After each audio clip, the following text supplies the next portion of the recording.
Couple of nights of Major League Baseball action coming up on ESPN. First at 8 Eastern on Sunday Night Baseball, presented by Taco Bell. Jermaine Dye and the Chicago White Sox take on Ian Kinsler and the Texas Rangers. Then on Monday Night Baseball at 7 Eastern, the Boston Red Sox and New York Yankees for the first time in the new Yankee Stadium. Major League Baseball, ESPN and ESPN 360, Sunday and Monday night.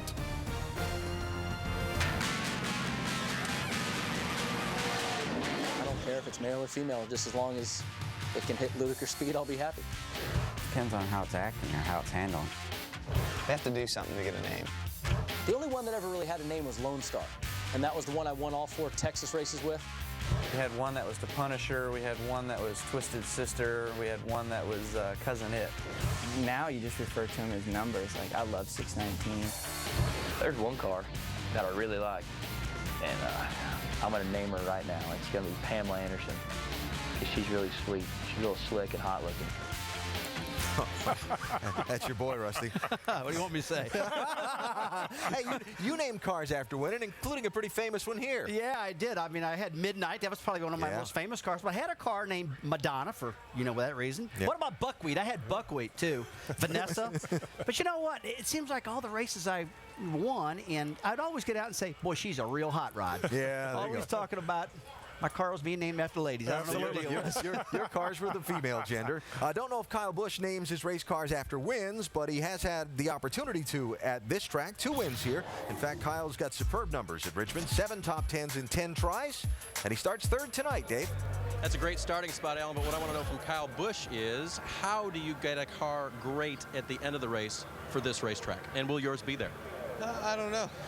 You just have to have a good one from the beginning, really. I've struggled here the past few times with the bronze stuff for some reason, but the JGR stuff seems to be pretty good. We mustered out some finishes here last year. We'll see how today goes. All right, it's been a good track for Kyle. When fans ask me what's one of my favorite tracks, I always mention Richmond. A lot of people like it, especially at night. When the lights come on, the energy cranks up and the sparks begin to fly at Richmond. Night race, it's like a little treat, it's special, and it kind of amps everybody up just that much more, so it's just fun. One of the legendary race promoters of NASCAR, Paul Sawyer, remodeled what was a dated fairgrounds oval into what some drivers call the perfect track.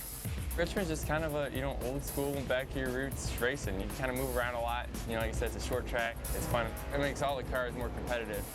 It's big enough to have good racing, and it's small enough to have good racing. I think is the best combination of size, corner degree banking, all those things. I think it's a really cool place. Well, you heard their opinions. Why do drivers love this racetrack, Rusty? Alan, it's small, it's exciting, and it's not a one-groove racetrack. You can drive all over this place. You can run on the bottom, you can run in the middle, and on the top, and you get a lot of momentum on that top side. A lot of passing going on here, and that's one of the major reasons these guys love it. Yeah, the reason why they love it is the same reason the fans love it, is because you can take your race car and you can stick it places, and you can stick that right foot down that throttle and get that old horsepower to charge up through them wheels, and you can pass, you can dig, you can drive your race car, and that's why the drivers love it. Jason Keller says this is the perfect racetrack just for that reason. Now, in the vein of what to watch for, the key corner at this racetrack, something we should look for tonight is what? I really think the key corner is turn number 2. The track really flattens out there. Let's take a ride right here. Take a look as we get in. Look at the one car down there. Watch the back of the car. Look here. Oh, it gets a little loose, slips around, and the car behind it runs down, and that's what happens at turn 2. The banking really flattens out, Brad. Yeah, I was talking to Brendan Gaughan and Jason Leffler, and they both said turn 2 is really tough and difficult to maneuver because you have so much banking come out of one, you kind of forget about it. It flattens out very abruptly, and it disrupts the car every lap, and after a while, you kind of forget about it. So DJ is off tonight. Got to send you up to the booth. So we'll talk to you in a little bit. I'm going to run real quick. You always did here at Richmond. Why would that be any exception? All right, we'll talk to Rusty in a little bit. Let's bring in Andy Petrie now, who's already up in the booth and ready to call the race. Andy, pit stop's always important in any race, but they might be a little more crucial tonight. Why? Yeah, Alan, we went to Talladega last week and we saw a great race where cars could pass at will and pass a lot of cars per lap. It's not that way here at Richmond because these spots are really hard to get. You have to earn every single one of them, and a lot of times you have to earn them on pit road. If you don't have good pit stops, you lose track position, and it's a good way to gain track position. But the other thing, the key thing here is making the right decision at the right time. We've seen that happen here at this racetrack where late caution makes somebody have to make a decision. You see Kevin Harvick right here decided to stay on the racetrack, and while other cars pitted for tires, and that ended up costing Kevin Harvick the win. It looked like a good decision at the time, but you just never know at this racetrack. It's very difficult to make that decision. So not just the usual don't drop a lug nut, get all 5 on there and all that kind of thing, but when you come down pit road is going to be a big thing to watch for tonight. Yeah, the crew chief's going to earn their money tonight, Alan. All right, Andy, we appreciate your time. Nice tie, by the way. Thank you, Alan. Talk to you shortly for the call of the race. Hey, remember that David Reagan won that Talladega race last Saturday in the Roush Fenway 6 car? A look here at Eric Darnell, the 26-year-old Illinois native who gets the first of his scheduled starts in that ride tonight. He qualified 20th. And another young driver, Brian Scott, 21 years old from Idaho. He qualified 10th in his 3rd career nationwide try. Very nice. And then you got some veterans in the field like Brendan Gaughan, starts 11th in the Rusty Wallace Racing Chevy. And Virginia native Jeff Burton, one to watch since he only qualified 33rd. We'll see if the 29 car can move through the field. NASCAR Countdown, brought to you by City. City never sleeps. Getting ready to go at the Richmond International Raceway. 250 laps for the NASCAR Nationwide Series just ahead. Earlier, we saw Brad Keselowski's Sprint Cup win for owner James Finch at Talladega last Sunday. His nationwide car, driven by Mike Bliss, starts second tonight, Shannon. It's been a great week for this team, Al. I'm going to ask Mike Bliss right now. Obviously, you saw the race last weekend. You saw the reaction of the team. How does that win help you guys here in this series? Well, I mean, it's just like everybody talks about momentum. I know that was just the Cup. That was on the Cup side.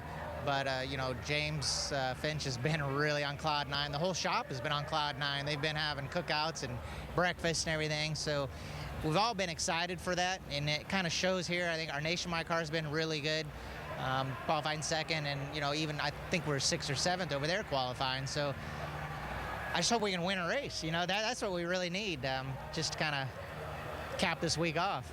Absolutely great weekend for this team. Mike Bliss on the front row. Best qualifying effort this season. Best qualifying effort at this track. Alan? Starting second tonight, Shannon, and it is 6th on the Cup side, by the way, for Bliss in Finch's 09 car this week.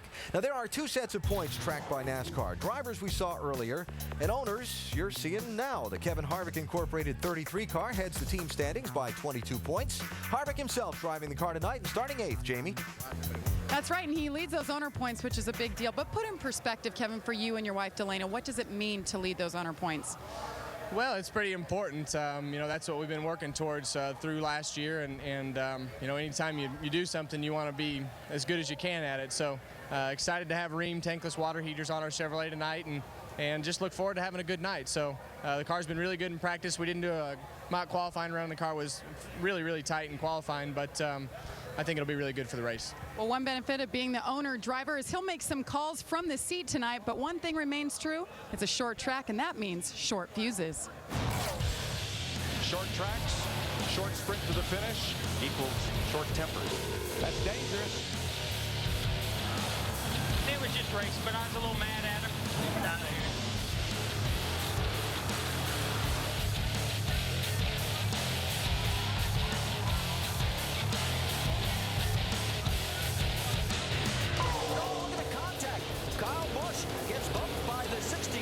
You want to play boys games like that, you know, then it's every man for himself. Mess with the bull, you're going to get the horns. Oh, a little short track racing.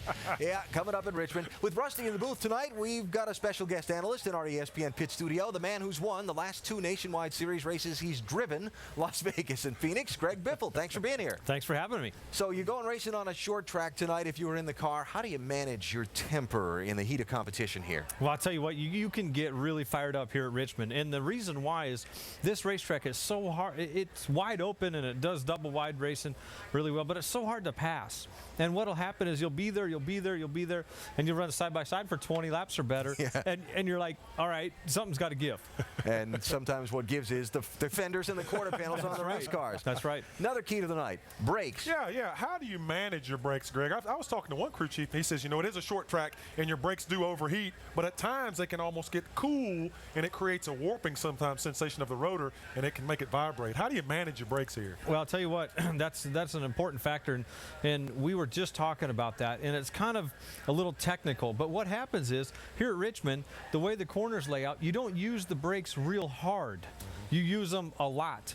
Okay. So you're on the brakes for a long period of time, so they get hot, but they don't really wipe the pad off of the rotor. So what happens, they start to get pad transfer. That's where the shake comes from. It gets worse and worse and worse. And then you start losing pedal because the brakes are shaking so bad. Wow. Got a little more explanation of why the brakes get so beaten up here at Richmond. Let's go to our Craftsman Tech Garage now. Say hello to Mr. Tim Brewer. Tim? Everything on the race car is going to get abused tonight in Richmond, Virginia, but most of all, the brakes. The brake rotor is going to be glowing red all night long. But inside the car, the driver's got a switch. He can turn on the brake blower fan, conduct more airflow to the front wheels, hopefully cool them off enough. But if that doesn't work, he's got the brake bias valve right here. And what he can do is transfer the front pressure on the front wheels to the rear. What that's going to do is actually take heat and pedal pressure away from the front, transferring it to the rear, keeping out all important air pressure buildup out of the front tires. Might win the race here in Richmond tonight. All right, Mr. Brewer, thank you. We'll see you later on during the race. A quick check of our J-Ski news and notes now. Despite filing for bankruptcy protection Thursday, Chrysler says it's still committed to its NASCAR program. Another tire test at Indy this past Wednesday for Goodyear. Some progress, but more work to be done is the way I'd sum it up. Still 2 more tests scheduled over the upcoming 2 months. And those who select the entrance into the NASCAR Hall of Fame were themselves selected this week. Some 50 people ranging from former competitors and officials to reporters and broadcasters, including our Dr. Jerry Punch, will have the honor of selecting Hall of Fame inductees. You'll notice on many of the cars tonight a decal with the initials DCP. Competitors remembering David Poole, the NASCAR beat writer for the Charlotte Observer, who passed away unexpectedly on Tuesday. That beat is a pretty high-profile spot in this sport. Most all the drivers, crews, and officials live in the Charlotte area. And that all of those people are paying tribute to him here says a lot about David. He was respectful of the sport and those in it, but fair in his reporting and firm in his opinions. Most of all, David was a true Southern gentleman, and perhaps this outpouring of respect can be some small measure of comfort to his wife, children, and grandson. David was 50 years old. Things are dropping from the sky over the Richmond International Raceway. It's not rain, it's the American flag being delivered for the start of tonight's NASCAR Nationwide Series Lipton Tea 250. Race 9 of the season that is about to unfold on this spectacular 3/4 mile track. 43 drivers getting set to go. Practice qualifying held earlier today. The weather, we're hoping for the best. And now it is time to go trackside for tonight's opening ceremony. Race fans, at this time, we want to pause for a moment of silence to remember longtime NASCAR journalist David Poole, who passed away on Tuesday at the age of 50. He was a dedicated journalist for the Charlotte Observer and Sirius Satellite Radio.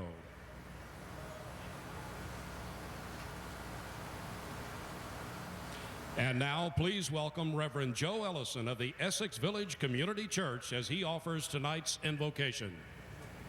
Let us pray. Eternal Father, we thank you tonight for this sport that we love called NASCAR. We thank you for every driver, for the safety. We thank you tonight for this country. We love America. We thank you for our troops in the United States and all the troops all over the world that are serving in our country. We thank you for God protection tonight. In the name of the Father and the Son and in the Holy Ghost, amen. And now, here to perform our national anthem, please welcome legendary recording artist, Mr. Charlie Daniels. Oh, say, can you see by the dawn's early light what so proudly we hail at the twilight's last gleaming, whose broad stripes and bright stars through the perilous fight o'er the ramparts we watched were so gallantly streaming, and the rocket's red glare, the bombs bursting in air, gave proof through the night that our flag was still there. Oh, say, does that star-spangled banner yet wave o'er the land of the free and the home of the brave.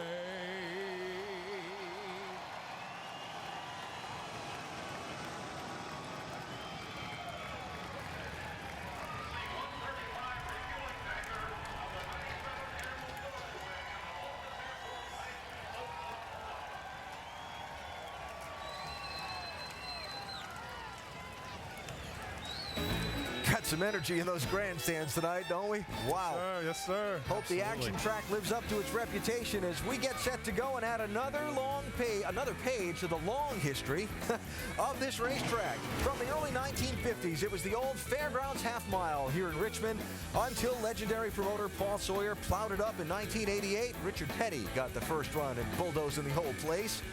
Barely 6 months later, on this very same site, the amazing 3/4 mile oval was ready to go and will be ready to go with 250 laps on the action track when we come back.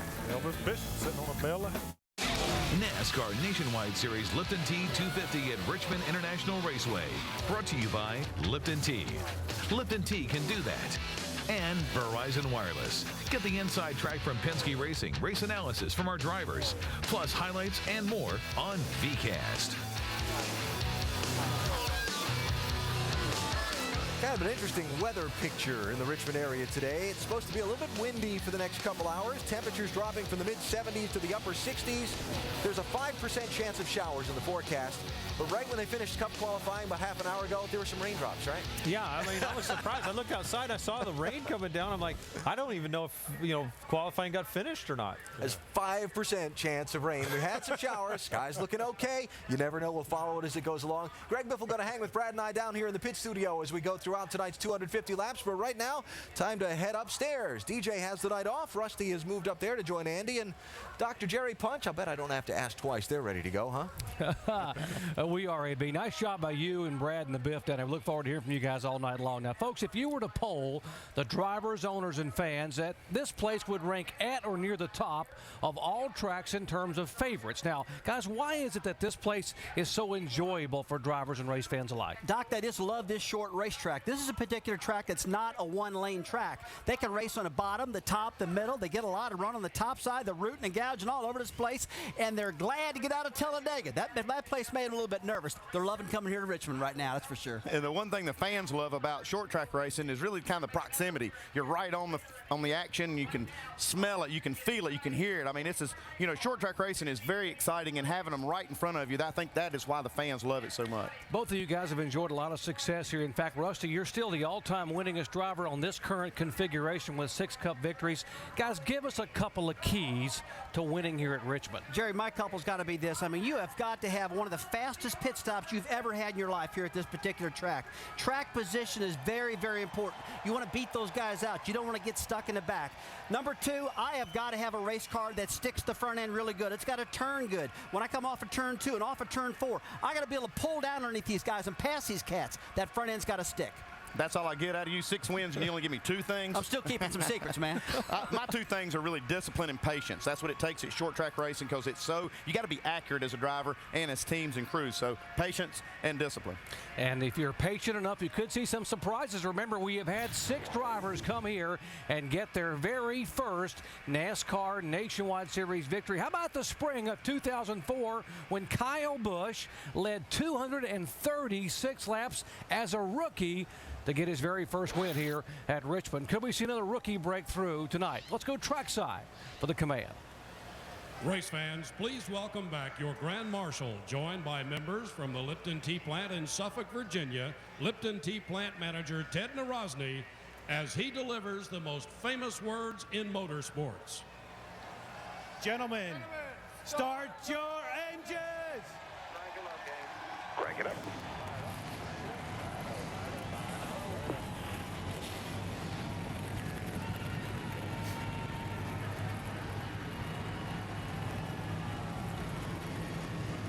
Hi, Brad. Whenever you're ready, fire it up. Got me, Billy?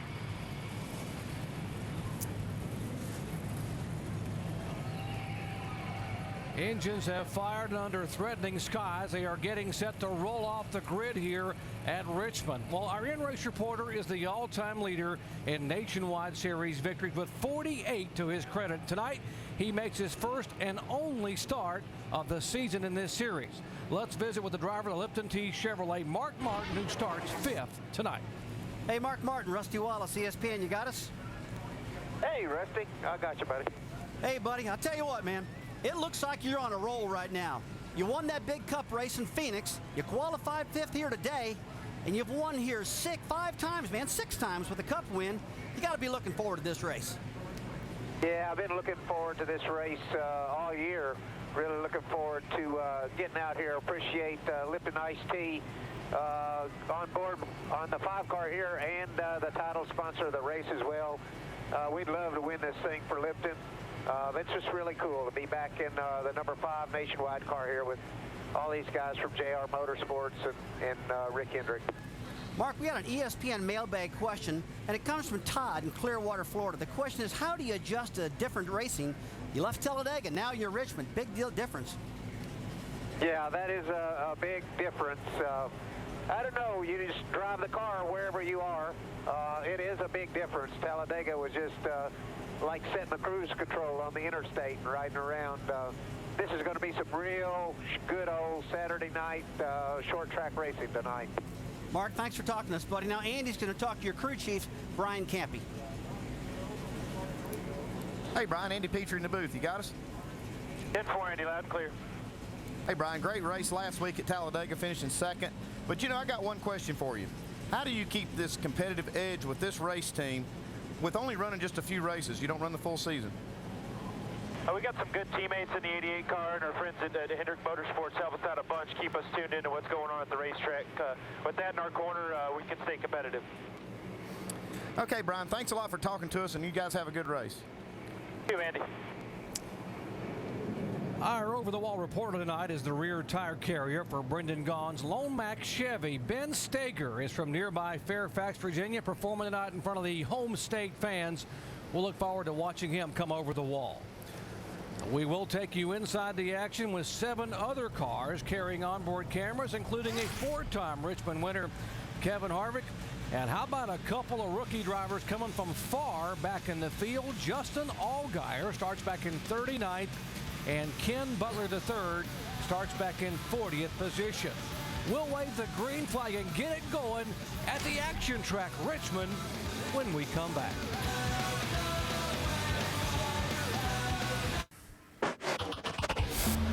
One week ago, he was enduring a tumble in Talladega, but 3 hours ago, Matt Kenseth was collecting his 15th career pole and 4th of the year for Roush Fenway Racing, his 2nd pole in a Nationwide car. Here at Richmond, he is flanked by the 1 car of Mike Bliss, best qualifying effort of the year for Bliss, and row 2 and all Joe Gibbs row with Kyle Busch and Joey Logano. Now, while you watch to see where your favorite driver is starting, we'll take a look at our race analysis. 250 laps. There's the pit road speed. The pit window on a tank of Sunoco fuel, not that significant, but those new tires are. Yeah, the new tire for Goodyear is the one they ran at Phoenix. So we got a little different tire and look for some great racing on it. The outcome of both races here a year ago, Andy, was determined by what happened on pit road. Where are the hot spots to stop?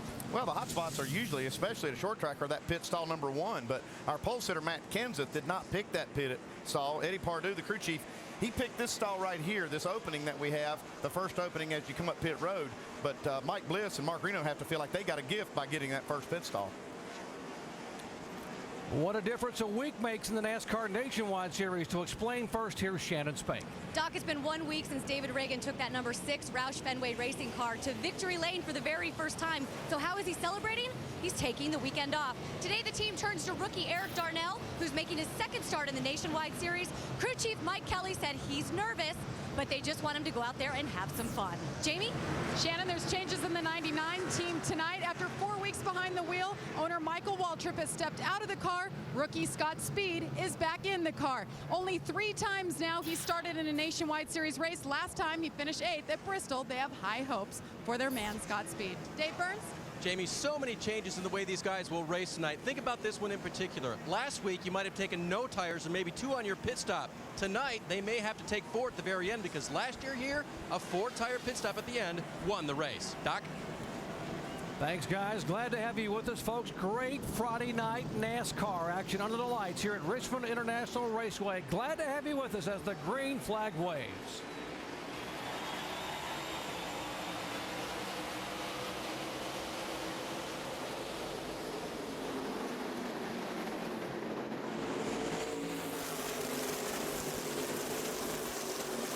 Kyle Busch sneaking a peek inside of Kenseth in turn 3. Boy, guys, you got to remember one thing. These guys practiced during the day. They have never had any practice at night yet, so this track's going to be a lot different. And right now, they just need to sort it out right now, lay some rubber down on the track, get the car working for them.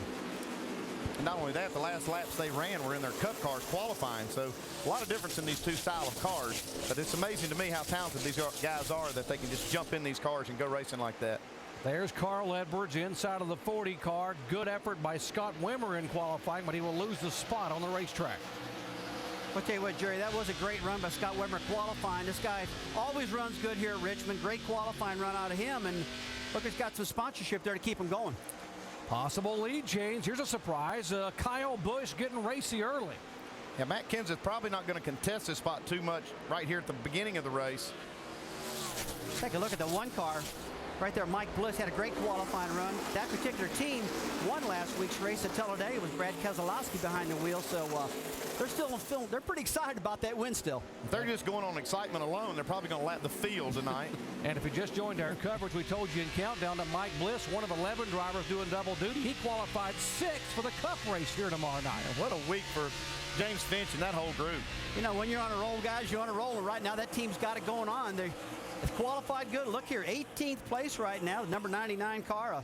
Speed coming up through the field right now. Scott Speed making only his 3rd career start. Last time out in this car, he finished 8th at Bristol. Yeah, he and this team have really gelled well. They've had some good runs. I watched them in practice. They got a fast car tonight. I expect to see him go forward for a while. You know, I was talking to Scott Speed earlier, and he said, you know what, this Cup stuff, I don't have it figured out quite yet, but I love driving those nationwide cars. Joey Logano now trying to march on the inside. Oh, trouble here. Contact 72, Benny Gordon, the former Hooters Pro Cup champion. There's Allgaier, the rookie, spinning around at the top of your screen. Saw a little damage to the right front fender on Stephen Wallace's car. Just rear damage, just rear.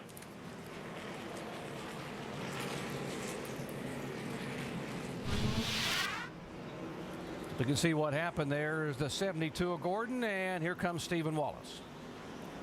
Looks like Stephen got just a little bit loose there, but Benny Gordon not giving a lot of room there on the outside. That's one problem that you have here. If you don't give the guy enough room to kind of save his car when he gets loose, this is what can happen. Stand in front of you, back it down, back it down. They're all 3 on the top, back it down.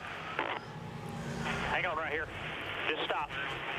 All right, we got turned by the 61 here. We told you the action gets hot and heavy in a hurry here at Richmond when they turn the lights on. Caution number 1 on the night, lap 6. A couple of cars involved, Benny Gordon and Justin Allgaier. Under caution early here in the Lipton Tea 250 at Richmond International Raceway for the NASCAR Nationwide Series. Kyle Busch is our leader. He's led the last 7 laps. Matt Kenseth led the first 2 laps. And we told you that Virginia native Jeff Burton, who qualified poorly back in 33rd, didn't think he'd be there long. Guess what? He wasn't. Now he's on the move now. He's passed a lot of cars and got a lucky break under that last little caution we had. Coming through a bunch of cars that were spinning, didn't get any damage. Gained 10 positions all the way to 23rd. He's a 2-time winner here. In fact, he has led more laps in nationwide racing than anyone in the history of the series. Joey Logano now going to work on Kenseth. Well, I tell you what, on these restarts, on the short track, guys, you got to get all you can as fast as you can. Those tires are cool, they're sticky. You can get a lot of passing done early, and a lot of these guys are thinking that right now. You see what this is one thing I love about this track. You see these cars running side by side. It's really hard to get clear of somebody, to actually get the pass completed. You see right here, finally the 20 car does get clear of Matt Kenseth, but it's really hard to get that that spot and get it clear. Well, one of the most nerve-wracking things, Andy, is to go down with the car side by side, like you see Bliss right there alongside of Kyle Busch, side by side, because your car really gets loose down there. I can tell you one thing, Bliss is trying to clear him. Busch is trying to give him a little room, stays high, because he knows that guy can get out of control doing that. Man, what a good run Mike Bliss gets off turn 2, though. Does make the pass. It's amazing what little momentum for a team will do for Mike Bliss, even though he wasn't the one that won at Talladega. This is the same car that he ran so well with at Phoenix and nearly got a top 5 finish there. Oh, got big trouble right here. Scott Lagasse in the 11 car, McClure in the 24, hard impact. Allgaier also involved in this Get ready one. with the tires. The car's got some damage, heavy damage on the left front and the rear. Yeah, I'm afraid that one, baby, is there. It's completely done. You know, Jerry, a little while ago, you talk about momentum. That's one cool thing about this track. Today, we're going to see a lot of that, a lot of pass on the outside. But unfortunately, Justin won't be involved in it. Guys had such a good year so far. He's been involved in both the accidents we've had today. Coming up off turn 2, see if, oh, there's the contact there. Low, clear low. See, we talked in our countdown We got in the show. fence here, guys. Got in the fence. Well, nothing Allgaier could do there. Just wrong place, wrong time. As that turn 2 flattens out so quick, Andy, these guys really get loose off that corner. I think we're going to see a lot of that problem right there in that corner tonight. There will not be a lucky dog free pass in this caution, but there's a lot of cleanup work to be done. So we'll take a break. Lap 14 at Richmond, we've already had 2 caution flags. Under caution at Richmond, as always, a very busy weekend of motorsports on the ESPN networks. The O'Reilly NHRA Midwest drag racing event qualifying tomorrow at 6 Eastern Time. NHRA Race Day presented by Lucas Oil, 11 a.m. Eastern Time Sunday. Then the final Sunday, 7 Eastern Time, that on ESPN2. Tomorrow, Richmond pre-race edition of NASCAR Now presented by 5 Hour Energy, 10 a.m. Eastern Time. All the stories to get you set for the 400-lap Cup grind. And then our Monday Night Roundtable, 5 Eastern Time, to wrap up everything that happens here at Richmond. That's what's upcoming where motorsports are concerned on the ESPN family of networks. I hope we don't have a long night upcoming because we've already had 2 caution flags in the opening 15 laps of this race. On board Justin Allgaier's car. You see Justin looking up front there, and you can see the number 11 just gets into the back of Mr. McClure and sends him for a ride. And I don't think Mr. McClure was too happy with Mr. Lagasse after that round of bumping there. You see, he goes up and says, hey, man, give me a ride back to the pit area. I don't think that's what he was saying. I don't think so either. We talked about tempers, didn't we? Yeah, it is. And it's so frustrating. Only 15 laps into the race. You know, it's a long race. So, I mean, you know, certainly that's what gets you so frustrated. 15 laps into the race, Right. You're out. You know, it's a long night. You know, pace yourself a little bit, but he may have got loose and come off the gas. We don't know what happened. Yeah. Former Nationwide Series champ Greg Biffle joining us in the pit studio throughout our coverage tonight, and we'll get his insights as the night goes along. The insight on that is not too good. I'm telling you, boys, you got to use that bumper here at Richmond if you're going to advance your position. It's going to get a little tedious as we go on forward here, I'm telling you. I was just wondering, through your short track racing career, sometimes you have a night that's wilder than others, and you look up and there's a full moon. Yes. I looked it up. It's not tonight. Good. It's not tomorrow night. Yeah. No, it's not tomorrow Okay, night. thank you. Now, next week at Darlington, there is the full moon. Okay. For the Cup race at Darlington next Saturday night. I don't know what that's going to be like, but no full moon for tonight's race, but we'll see 2 cautions already. Jamie's got one of the drivers who's out of his car already. Well, 2 spins already in tonight's race. Justin, what happened to bring you guys to the garage? Well, unfortunately, we're not sure what happened in front of us, but spotter was calling, go whatever way you can to get out of it, and just wasn't anywhere to go. And unfortunately, I don't know if we got tagged from behind or just got tagged from the side, but somebody brought us right into the middle of the wreck there. So it's unfortunate. We had Star Trek on the car for Verizon this weekend, and just we needed to get out of here with some points. We not had a good last week, and just really unfortunate for all these guys. They worked really hard. Any chance you'll get back in? We're going to definitely try to work on it, but there's quite a bit of damage, so we'll see what happens. Definitely have to salvage some points, Doc. Justin Allgaier coming off a 32nd place finish last week at Talladega. Remember, he came in here as the leader in the Rookie of the Year standings by just 4 points over Brendan Gaughan. Now he's behind the wall.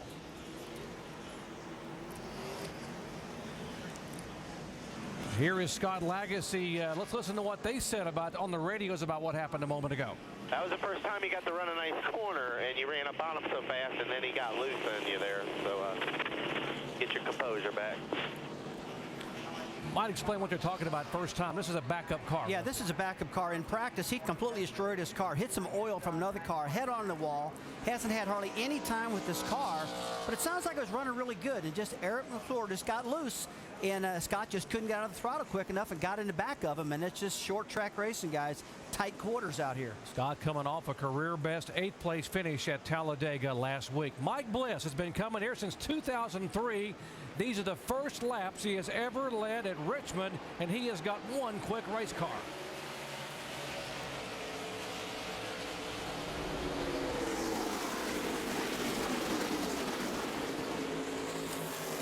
Kevin Harvick diving down on the inside to make it almost 3 wide, coming up off 2. Now he pulls back up, trying to get some positions. Here goes Kevin inside of Carl Edwards. Man, these guys, you just got to get some laps under their belt, Andy. I mean, they've had no practice at night. Like we said earlier, this has been all a daytime deal. They don't know what these cars are going to drive like. They just need some extended laps right now. Yeah, we're looking right back at Kevin Harvick's car. He was the fastest car in that practice session, and so we feel like he does have a car that's capable of going up to the front. And we all know this 33 car has been strong all year long. Was on the pole last week at Talladega with Ryan Newman behind the wheel. Been finishing good every single week, and it's going to be a big night for Kevin, hopefully, because, man, he wants to win here bad, and he's done it before, Jerry. He certainly has. A 4-time winner for Kevin Harvick. By the way, as you mentioned, he is the owner's points leader now. That KHI car by 22 points over the 18 car of Joe Gibbs Racing, so he's got a lot at stake. Now, Eric McClure just released from the Infield Care Center, and Dave Burns is with him. And Doc, he walked out under his own power. I assume you're okay, but you're not okay with Mr. Legacy right now. No, it's a little disappointing. Our hefty Ford was really good all day. We had to stop for a wreck earlier in the race and lost a lot of track position, and looks like we just got run over from the back, and it's pretty much put us in a hurting for the rest of the evening. So kind of disappointing. It seems like for short track racing you'll have that, but awful early in the day to be pushing the car in front of you. So hopefully we can get it back out there, but it's going to hurt us in the points. That's a story from Eric McClure. Doc. Thanks, Dave. Glad he's okay. Tough night for that team out of Tennessee. Now here's the 33 car trying to move in on the 5 of Martin for 5th position. Now, he's been working on Mark Martin pretty hard right here for a few corners, and now you see this is typical Mark Martin. He says, okay, you're a little faster than me right now. I'm going to let you go. But if I come up on you later in the race, I want the same favor. That's a great point, Andy, because you can run side by side, run real slow around this place. If Mark just tucks underneath him like he just did, they can run a lot faster behind each other. Here comes a 29 car of Jeff Burton. Remember, he started back in 33rd. He is now in the top 20. In fact, making that pass will put him in 18th position. Well, Jerry, take a look at Peyton Sellers right in front of him, this 77 car. This kid won a lot of short track races. In fact, Andy won the All-Star Challenge out in Irwindale, California. Bunch some really good drivers out there. He's had a good run tonight so far. Peyton Sellers, 25 years of age, in that Orange 77 out of Danville, Virginia, making only his 2nd ever start in this series. Just goes to show you how good he is on short tracks. I mean, I was really impressed when I watched his qualifying run. And you know, to him, he wasn't surprised at all. He expected it. He expected to qualify good, and got a lot of experience at this type of racetrack.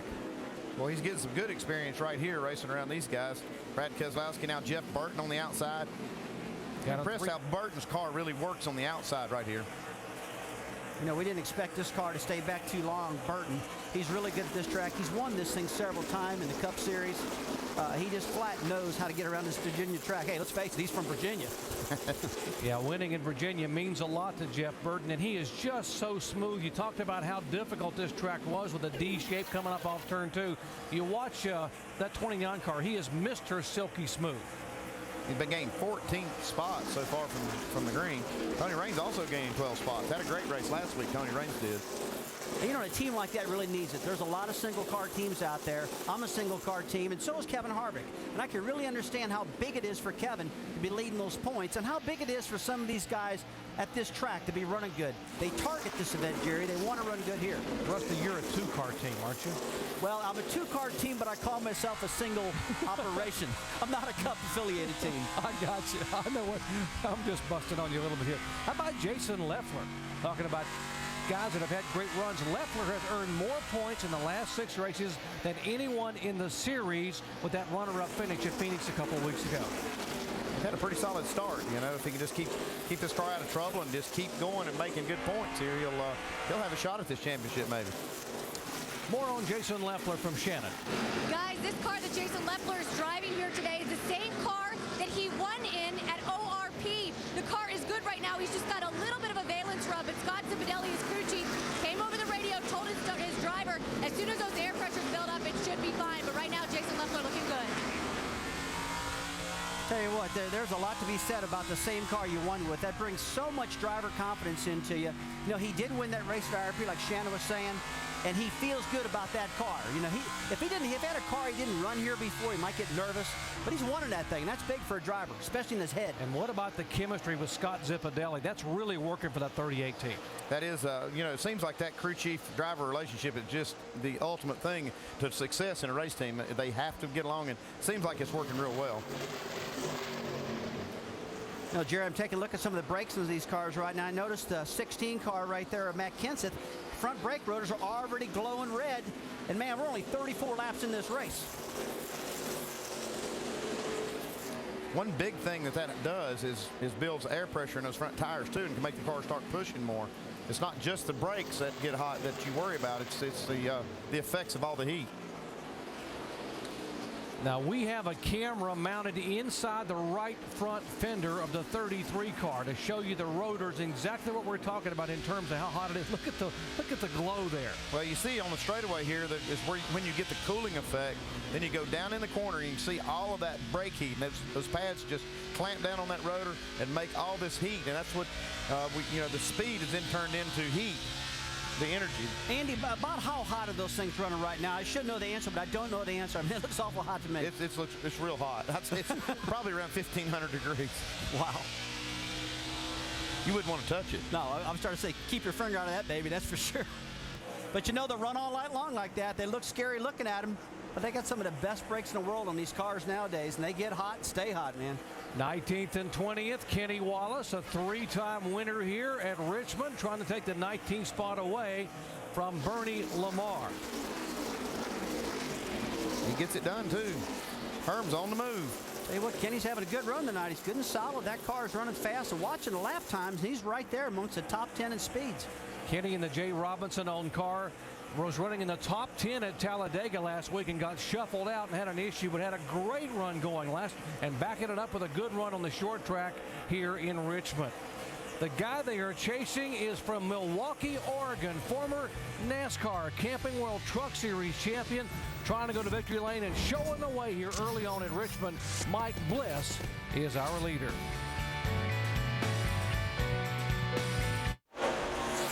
Mike Bliss leading the Lipton Tea 250 here at Richmond International Raceway after a couple of quick cautions. A long green flag run now, and Bliss in that one car's opened up a 2-second lead on second place Kyle Busch. Greg Biffle watching the race with us in the pit studio. What are you seeing so far? Well, I'm really, excited for the one car, Mike Bliss. Those guys are really running hard. The other thing, I'm usually driving the car, so I don't see the brakes this hot. Yeah. They're using a lot of brake up early in this race, and that's important when the end of the race comes to still have brakes. They're going to come in and get new tires with 20 to go, and there's going to be a shootout. But he's still running faster lap times than the rest of the field. Watching a race for 5th position here, Jason Leffler 38, Kevin Harvick 33, Carl Edwards in 60 there, knocking around. Yeah, Carl Edwards hadn't really been up front a lot tonight. That's really surprising. I suspect he's up marching his way towards the front. Usually the Roush cars are really good here, so I suspect to see Carl Edwards up leading some laps pretty soon. All right, so now that that's settled out, let's check some stories on some of those at the front of the field. Time for our nationwide insurance up to speed. Shannon's got the leader's pit. Alan, if you believe in momentum, this team right here has it on their side. This number 1 team is doing very well. They won the Cup race last week. Of course, you see team owner looking on. I asked Mike Bliss before the race if he thought he could win here tonight. He said, if I stay up front, I have a very good chance. The car getting a little tight for Mike Bliss. Dave? Championship leader Kyle Busch has lost sight of Mike Bliss right now. Look how far back he's fallen. But with no one pressuring him, this very tight race car is just maneuvering through traffic right now. They expect to make a big change on this car. It will not turn in the corners for Kyle. Jamie? Well, Dave, today all of the Roush Fenway cars unloaded, and they called it, they said they were a little off. They said they were tight. The cars didn't want to turn. You're looking at Matt Kenseth in the 16. They made a bunch of changes, came out in qualifying, and it paid off. He was on the pole. So far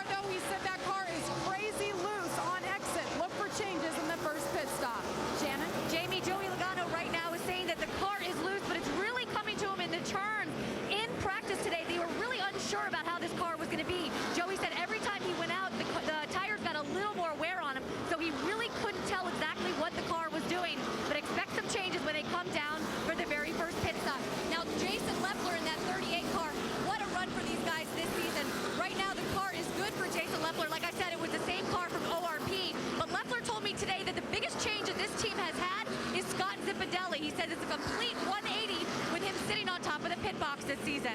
Alan? All right, so updates on some of the top 5. So what's a driver do on a Friday night in Richmond when he's a racer and he's not running in the race? Well, Greg Biffle's here with us in the pit studio, and Denny Hamlin goes in the grandstand in the hat right there in the middle of all his people. See him in the white there? Yeah, he's hanging out. That's awesome, man. Virginia driver hanging out in the stands watching the racing at his hometown track. We are 54 laps into the 250 in tonight's event. Mike Bliss is your race leader at the action track. That's pretty cool. That's awesome.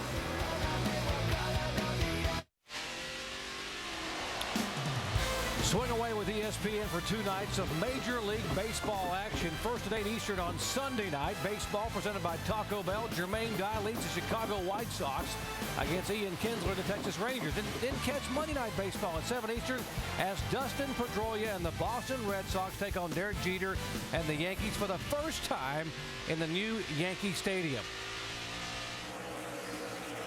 Lap 61 here at Richmond International Raceway. Stephen Wallace, who almost won this spring race a year ago, finished a career best 5th, had a shot that went a little bumping incident in the final laps with Kyle Busch.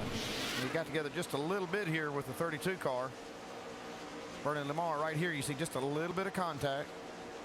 You tell he's been trying to pass Bernie many laps. Now he just got lapped. He's got that right front fender caved in from that early accident. Yeah, and he's getting upset right now. He's trying to make something happen, looks like.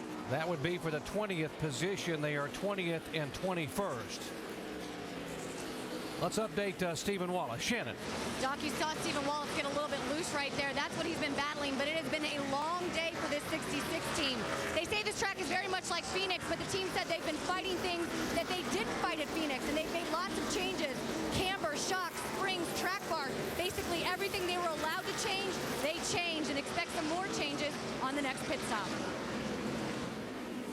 Stephen's fighting hard to try to stay that first car lap down, and saw Mike Bliss just pass these guys, and now that's got Stephen Wallace out of that position.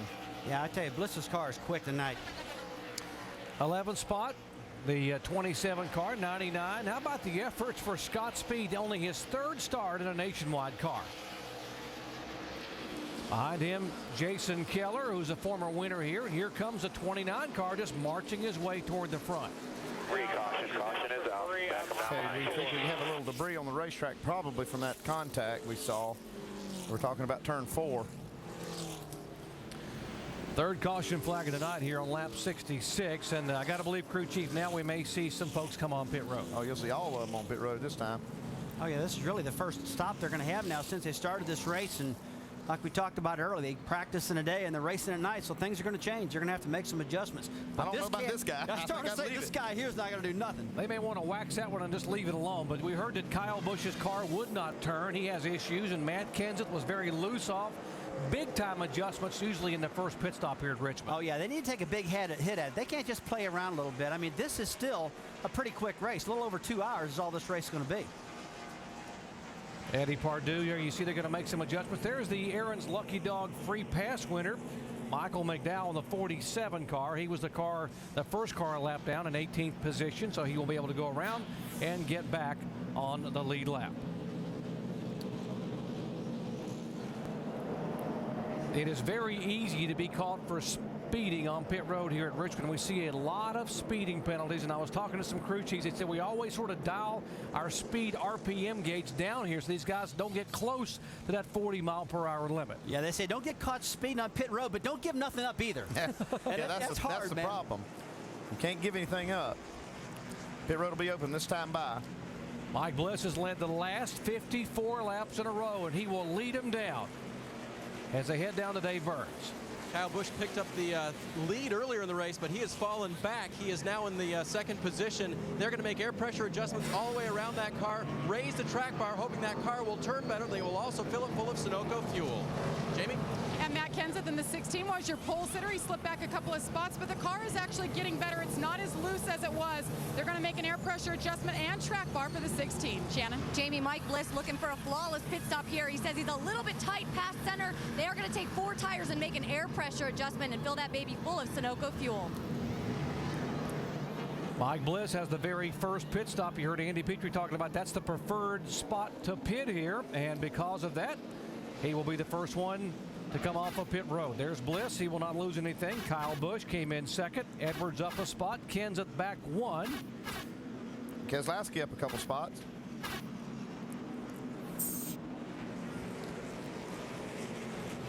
Third caution flag of the night, and our over-the-wall reporter, Ben Steger, the rear tire carrier for Brendan Gaughan. Let's listen and watch. All right, Mike's going to take off the lug nuts here. Tire on. Tire back to the wall. Grab the left side. Mike's going to hit 5 right here. Good boy. 2 times, 2, 3, 4. Send it. Oh. That's how action happens on pit road, trying to get Brendan Gaughan on and off in a hurry. Doc, you saw how dark it was when they're changing those tires. It was hard to see. It's like 11 cars. Scott Legacy's had a tire get away on him. I'm not sure anybody sees it. Officials over there talking. Yeah, just sit over there. I can't believe they haven't run over and grabbed it yet.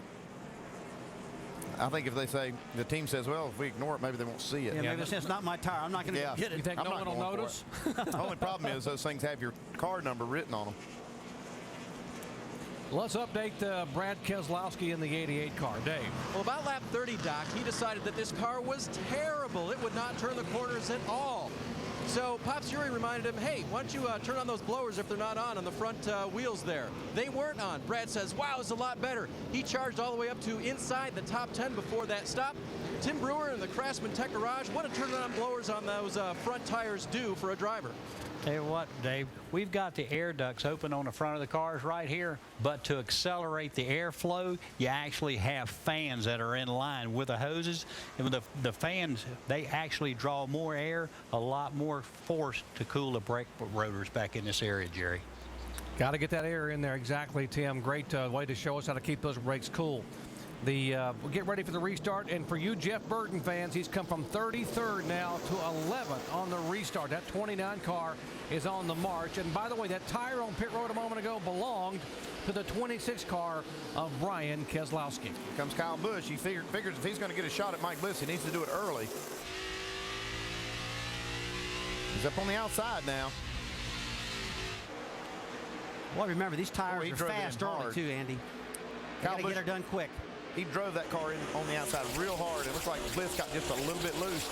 And really, that's probably the way his car is set up. He's probably got it pretty free. Takes a few laps to come in. It took Bliss 14 laps when the green flag waved to be able to go make a move and go to the front. So we'll see if that indeed is the same case. They also had a chance on that last pit stop to make an adjustment on the car and maybe make that 18 car just a little bit better. Talked about air pressure and track bar on both the 18 and the 16 of Kenseth here on the outside. Now, you guys hit the nail on the head because they've had to make some adjustments. Now, probably all these guys are making a little bit of adjustments to try to get it better. I mean, when you're leading the race, you think your car's perfect. Well, now Bliss is running second. He's probably saying, hey, this car doesn't feel the same. We need to change some stuff, guys. I would say don't panic just yet. Let's run a few laps and see if it comes back in. Battle for 10th position. Jeff Burton is 11th. Harvick in front of him in 10th spot. Scott Speed up in 9th in the 99 car.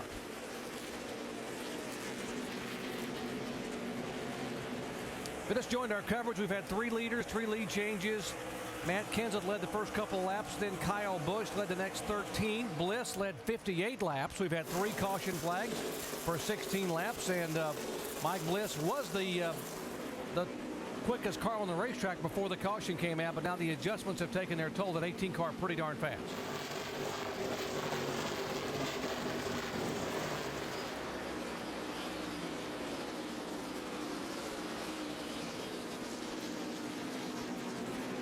Tell you what, Reigns, he has really got that thing running good tonight, and that's a team that really needs something now. You see Mike and Nett in front of him. That's another single car operation that needs a good run, and both these guys have really got it going on tonight.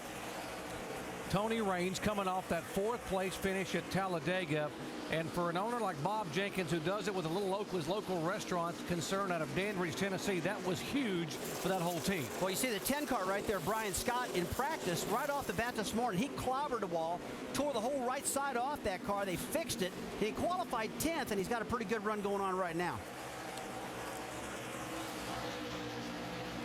Up front, the 88 of Brad Keselowski, who had just been complaining that the car wasn't very good. Well, that's pretty good right now, and he's got those blowers on. This car looks really strong right now. He qualifies, you know, it's been week after week he's been qualifying bad. He told us in the countdown show that, man, I'm just not a good qualifier. I put a lot of focus on getting my car driving good, not so much qualifying. I think that's the key. I don't think he's a bad qualifier. I think that he puts so much emphasis on getting his car to race well that he doesn't really care that much about qualifying. As long as that car will go to the front, he's fine with qualifying in the back. And you can see right now it's no problem for him at all. Now, last year he came here and qualified in the front, but finished in the back. Maybe he's going to reverse it this time. This is the same car, by the way, that he had the great third-place finish and Phoenix. Our points leader and our race leader right now is Kyle Busch in the 18 car. Busch has now led twice for 18 laps here at Richmond International Raceway. Back in just a moment. 80 of 250 laps are in the books.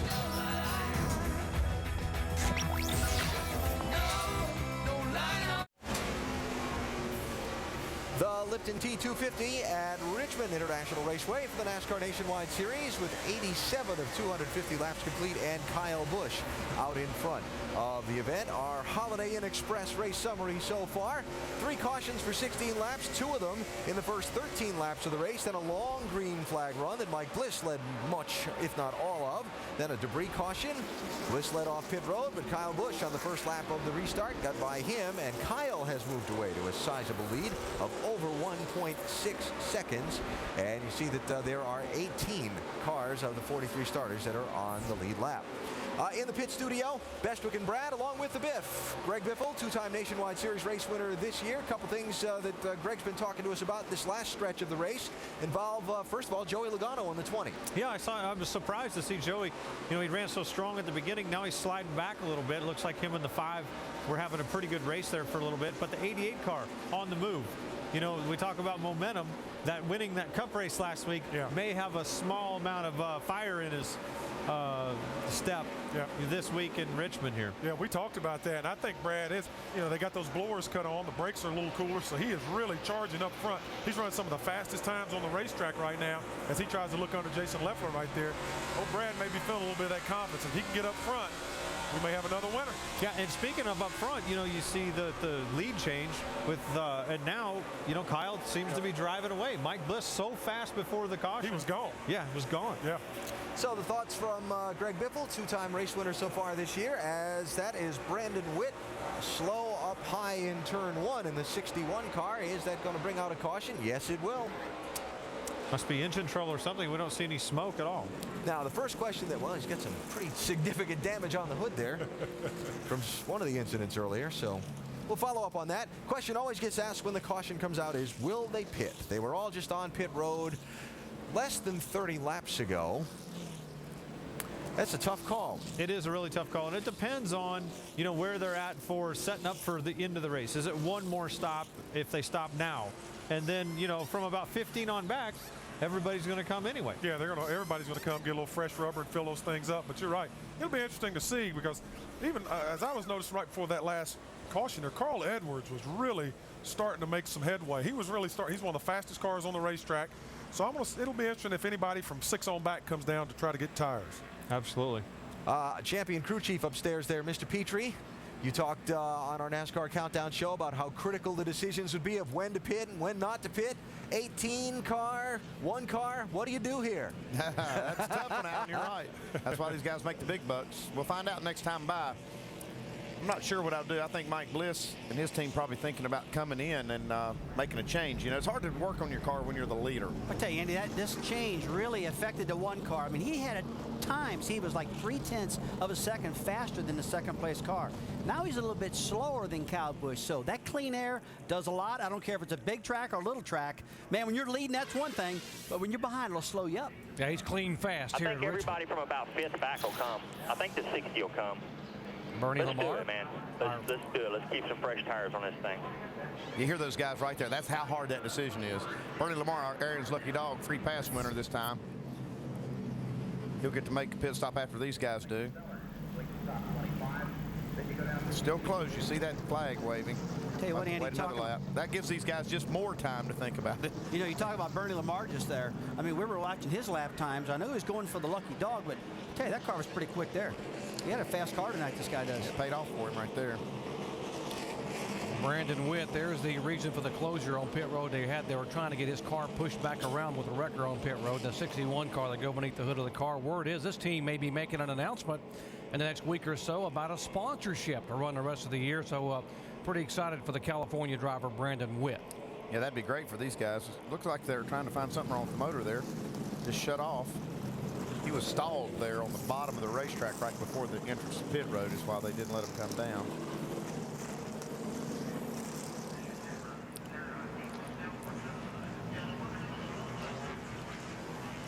Well, the belief is that the 18 will come. Kyle Busch, 16 they think will come. But what about Bliss? I think Bliss will come down. If you see the 18 car come, I believe Bliss will come with him. It's follow the leader. And he did not come come he in. did not Bliss follow. stayed out. Oh, he liked leading this thing, man. He wants that lead back again. Let's go down to Dave Burns. Crew Chief Jason Ratliff based this on tire inventory. He says we've got about 150 laps left, 3 sets of fresh tires. That's 50 laps a set. Let's come on in and put some on. Jamie.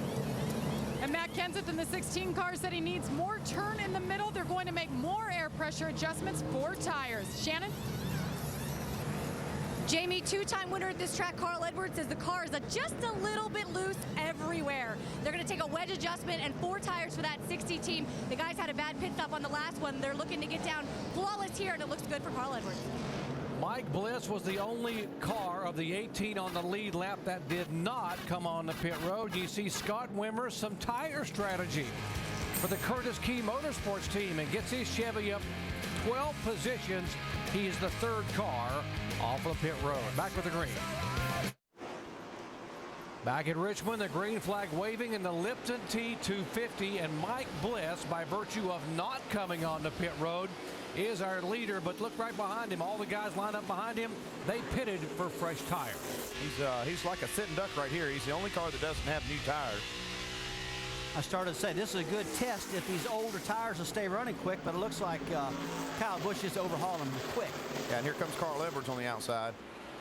Bliss's tires are 28 laps older. He pitted on lap 67. Everyone else just came in. So they're just going to drive right by him, although he's holding that bottom groove pretty well. You know, this is a brand new tire for Goodyear this week. They haven't run this tire at this track before. This is a tire they run at Phoenix. So a lot of teams don't know how it's going to perform yet. But after watching that one car for about 5 more laps, the rest of these teams probably figured it out. I can tell you there's no tire like a new tire at a short track. Yeah, there's not been one short track that I've run before that haven't won a new one, that's for sure. There's the 40 car that gained 12 positions off of pit road a moment ago. Jamie. Well, Rusty keeps talking about these single car efforts. Well, this is one. Scott Wimmer in the 40. He's with Curtis Key Motorsports. Had their best qualifying effort of 6. That last pit stop, fuel only. I don't know if it'll work, but it got him track position, guys. Well, it's probably not a bad call. I mean, I don't think I would have done it, but you need to watch these guys for a little bit and see how it works out. I mean, he was back in the field a little bit. He wants to keep this thing up front because these guys will get a lap down awful quick at this racetrack if that chassis is off just a little bit. Tell you what, this 88 car, Brad Keselowski, he is really strong here. See him working hard on Matt Kenseth as they're going around Mike Bliss. Brad Keselowski trying to pick up his 5th straight top 10 finish after starting the year miserably with 4 consecutive finishes of 12th or worse. More on the 88 day. And of course, Doc, he's got a great history here. His dad, Bob, won a Craftsman Truck Series race back in 1997. I asked Brad today, were you here? He goes, nope. He said, that summer I was staying with Grandma and I watched at home. Very, very interested. I remember everything about that night my dad won here, including cheering him to victory. His dad won here in 97 in that truck, and we talked about that in the garage over the weekend as they visited about his most recent win, or his only win in a Cup car last week. And Dad said, I can remember I got my win, one win in the truck right here at this racetrack, and I can remember it like it was yesterday. And Brad is on the move. He had the fastest lap time last time by, just after he cleared Matt Kenseth. Tell you what, maybe he needs to keep forgetting about, trying to qualify good. He's putting all this time into getting this car driving. Spin here in turn 4. Michael Annette. Rookie driver going around in the 36 up high is Mark Davis. Clear behind the 72. Bring it straight to pit road here if you want to. Okay, I bet Mike Bliss comes down pit road this time. You'll probably say, well, that didn't work. Yeah. But he's got one more set of tires than anybody. I mean, he didn't. He got does one now. save, Yeah, He could elect to stay out here now and maybe try to count on some late cautions to use those new tires. This is Mark Reno now, the crew chief on the 1 car. Andy, he was getting outrun, but not big time. He's losing about 2/10 a lap. The rest of these guys. The problem was he's losing 2 spots about every other lap. We can see what happened here. The 15, a little contact with the 10 car. And just a matter of real estate right there, just not enough space. Kenny Walsh does a good job to sneak through this. You see these guys getting together. Brian Scott just got in there McDowell awful does deep. a good job. And here comes Kenny Wallace down on the bottom. Chain reaction, the 10 into the 15 into the 36. And the 36 car gets the worst end of the deal. Mark Davis goes up against the wall. So no one opts to come on pit road. Bliss will stay on the racetrack with those tires that are 30 laps older, and we will take a break and come back to Richmond. Yes, it is.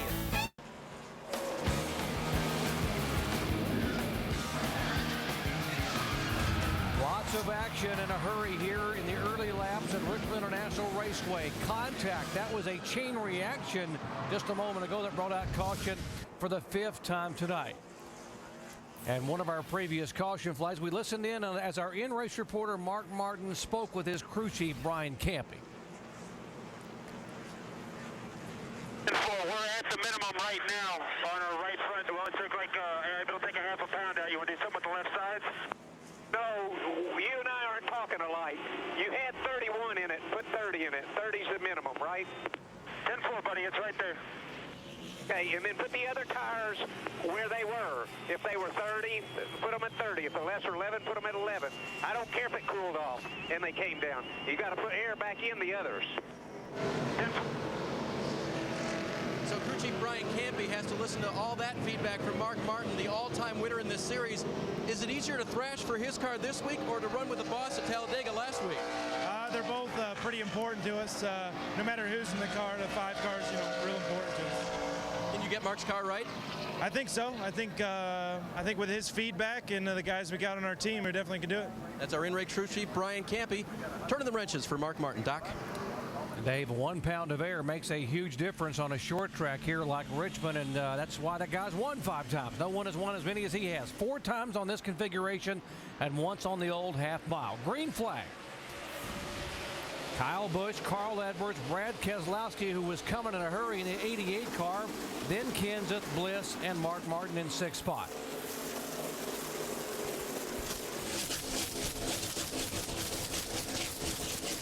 Jeff Burton now being shown in the top 10 in the 29 car after starting back in 33rd position. One thing I'm starting to see now, guys, is that top side of the racetrack, it's like they'll start using a little bit more right now because this track is notoriously good for that. They love that top side. Jason Leffler using the extreme outside top of the racetrack. I don't think he meant to be that high. That's one problem with these restarts. These lap cars force these fast cars way up the racetrack, and that does help clean off that groove a little bit. I started to say that's not a bad thing. Sometimes you really don't want to go up there by yourself, but if you got no choice, that'll bring that second groove in a lot quicker for you later on. Last time we saw Carl Edwards and Brad Keselowski nose to tail, it was a wild finish at Talladega last week. Well, probably not as fast and not as wild here at Richmond, but it's going to get exciting because the 88 car is very good. Yeah, you wonder if Carl's thinking about that. They're thinking, hey, I know this guy's going to take a chance. He's got a big right foot. He's going to go for it. I bet you he's not going to throw a block on him. But there is no out-of-bounds rule here at a short track like Richmond. There is at Talladega, but we don't have that here.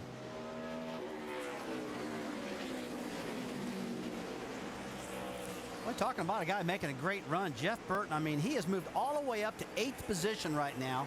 And he's working this outside groove, and I think it's because he's had to.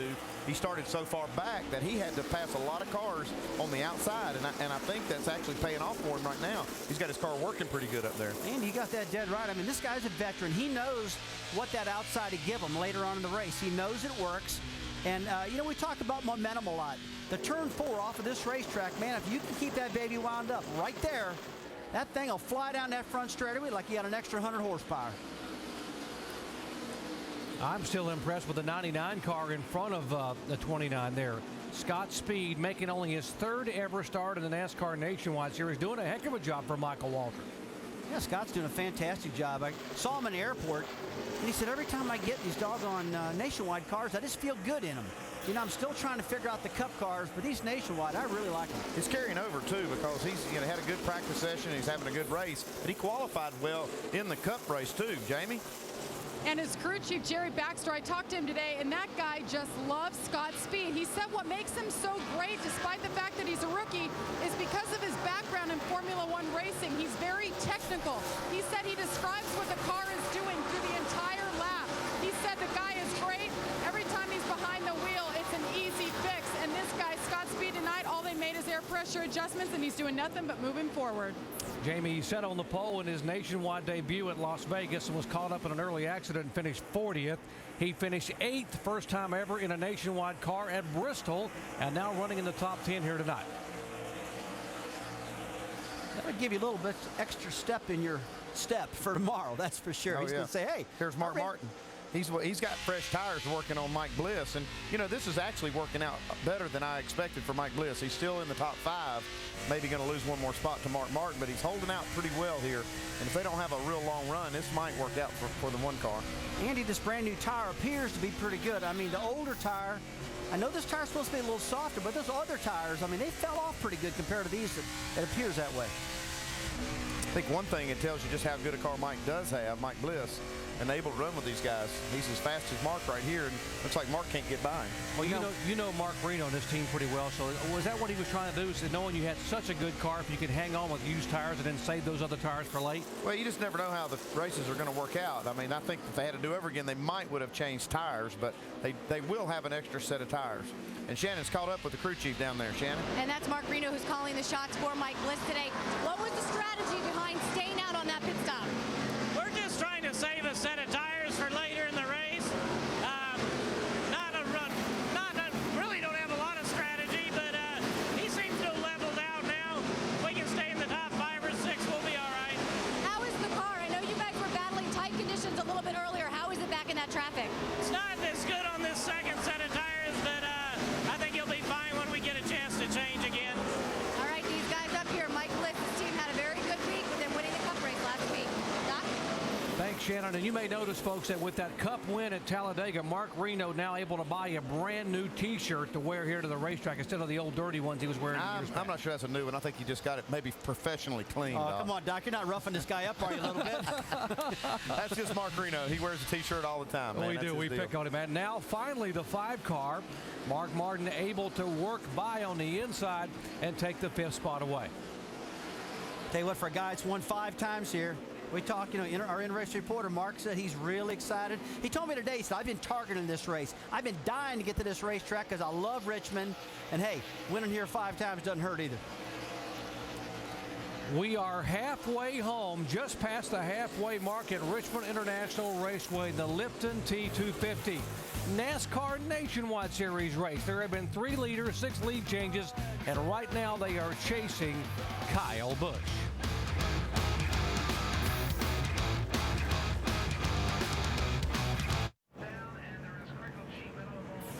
6 caution flag tonight here in the Lipton Tea 250. Rookie Michael Annett has tagged the wall in his Toyota. There's the damage. He tries to get that car limping back on the pit road. Here's what happened a moment ago up in the turn. Looks like he just got loose getting in the corner right there and went around and smacked that wall with the left side. So that's the left side damage. Now watch from Ken Butler's onboard camera. Man, I'll tell you Rick over turn corner. Caution is out here. Caution. That turn 1's deceiving. You carry a lot of speed down into turn 1. It's got a big tribal here at Richmond. Fastest part of the racetrack on the entry into turn 1, and he just lost it right there. A lot of times you guys can actually lock the rear brakes up getting into turn one. I've done that before. That might have happened there. Michael Annette will take it behind the wall. And Andy, this couldn't have been worked out better for Mike Bliss. I think this is actually exactly what they were planning for, is a caution after about 30 or 40 laps, and then they can not lose too much track position, get in here with these leaders if they come down pit road. And it looks like the leaders are staying out here. I don't know what Bliss, so he's going to come anyway right here. This might still work out for him. Yeah, he last pitted on lap 67. We are working lap 131. Here comes McDowell and the 10 car down there, Brian Scott. But Bliss among the leaders, the first car, the only car up front to make his way down for tires. And that's a lonely feeling, because you know when he comes back out, he's behind all those lead lap cars. As long as this thing cycles out, it can work out great for him. Shannon? And it's going to be 4 tires and fuel for this one car of Mike Bliss. You see the crew chiefs, they're up there looking on as these guys go to work on the right side, looking for a solid pit stop so he doesn't lose too much when he gets back onto the track as the guys go to the left side, working on this one car, looking for a good finish for Mike Bliss here tonight. Mike Bliss, one of the best cars early on, has led 50, or make it 61 laps. Comes on the pit road, 4 fresh good years. We'll come back and wave the green flag at Richmond here in just a moment.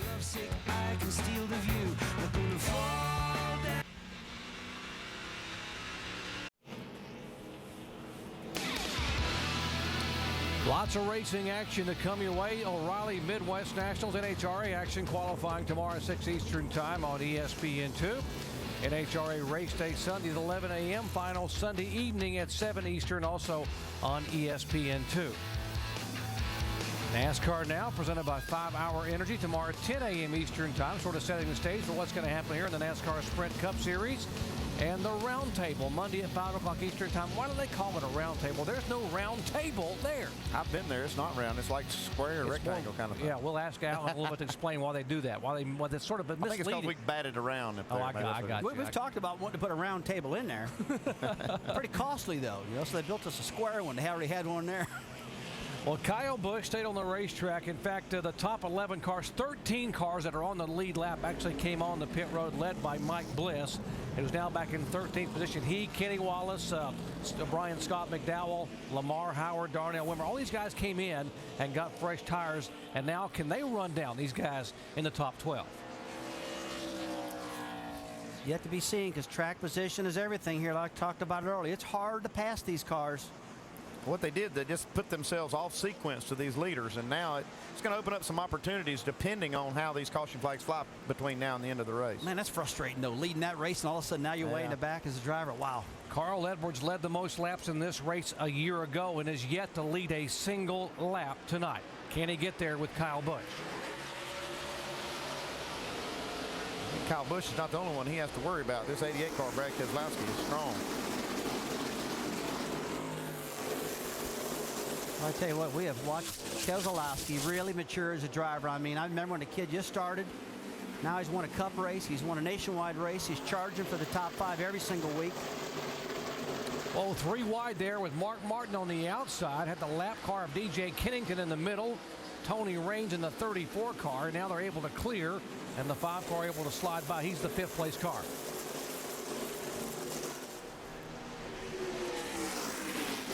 Hey, guys, there's a big race for people trying to get back in the lead lap right here. Several cars. You see Stephen Wallace, Tony Raines, Kennington, Brown, and Keselowski, all of them trying to get that lucky dog position because this race is winding down quick right now. Just 111 laps to go here. Oh, into the wall. Looks like the 99 of Scott Speed got a piece of that, Andy. Yeah, looks like he did get against that wall. I'm not sure how much it's hurt it. Joey Logano right behind him. That's 6th and 7th place right there. Yeah, see, he's kind of just scuffed that wall. Seems like this car doesn't hold up quite as well to those hits as the Cup cars do, but looks like he'll be okay. I'll tell you what, that blue foam that's in the right-hand side of those car tomorrows, or the new car, whatever you want to call it, they can hit that wall and survive it. In fact, NASCAR lets you put that stuff in these current nationwide cars, and some teams are doing that. And I hear a lot of them are doing it for next week's race at Darlington, because a lot of them are hitting the wall there. Yeah. Logano trying to take the 6th spot away, and I got to believe Jeff Burton will try to follow him through. But here comes Mr. Harvick on the inside in the 33 car. Yeah, he's strong, Harvick is. See, now he's looking to the inside of Scott Speed. Boy, Kevin knows this track too. I mean, he is so good here. This is another track that people target. Talk to Kevin. Kevin says, man, I've been thinking about this one all year long too, just like Mark Martin. More on Jeff Burton's move there and the fact that he's trying to hold position. Jamie. You see him on the outside of Jason Leffler there. Doc, we haven't talked a whole lot about Jeff Burton, and he qualified 33rd only because they went out early this morning. It wasn't a big deal. He's working his way through the pack, but on that last pit stop, he said, guys, I need the car to turn better through the middle. So what did they do? Raise the track bar. Well, that's the opposite of what you do when your car's loose. So he got frustrated with the team. They're trying to get it back together and regroup as he continues to move forward. It can't be that bad. Jamie, right now he's going to be under attack. Remember, he did not come on pit road in the most recent stop of the car behind him. The one of Mike Bliss, it restarted back in 13th, has now moved to 10th and is trying to move into the top 9 here, trying to make a move inside on Scott Speed. I'll tell you what, Scott Speed, I think he's got a little bit more damage than we thought, guys. I mean, maybe that rear axle housing is knocked to the inside end. Maybe that track bar's bent. Yeah, he's hurt that car a little bit because he's definitely off the pace of what he was. Yeah, when you hit that wall, like you say, without having that foam or something to rub against, that tire takes the brunt of that, and there's a control rods, the track bar can get bent, the mounts can get bent, and you can bend the axle housing itself. In spite of the damage, he's still trying to hang on in 10th position. Behind him, Jason Leffler in 11th. Jason Keller having another good run back there in 12th spot in the 27 car. Yeah, look up ahead here. Mike Bliss got those new tires now. He says, okay, boys, I'm on the move now. Yeah, he needs to take advantage of those new tires right now while he's got them and get all that track position back that he can, because, man, I'll tell you what, you don't want to stay back there.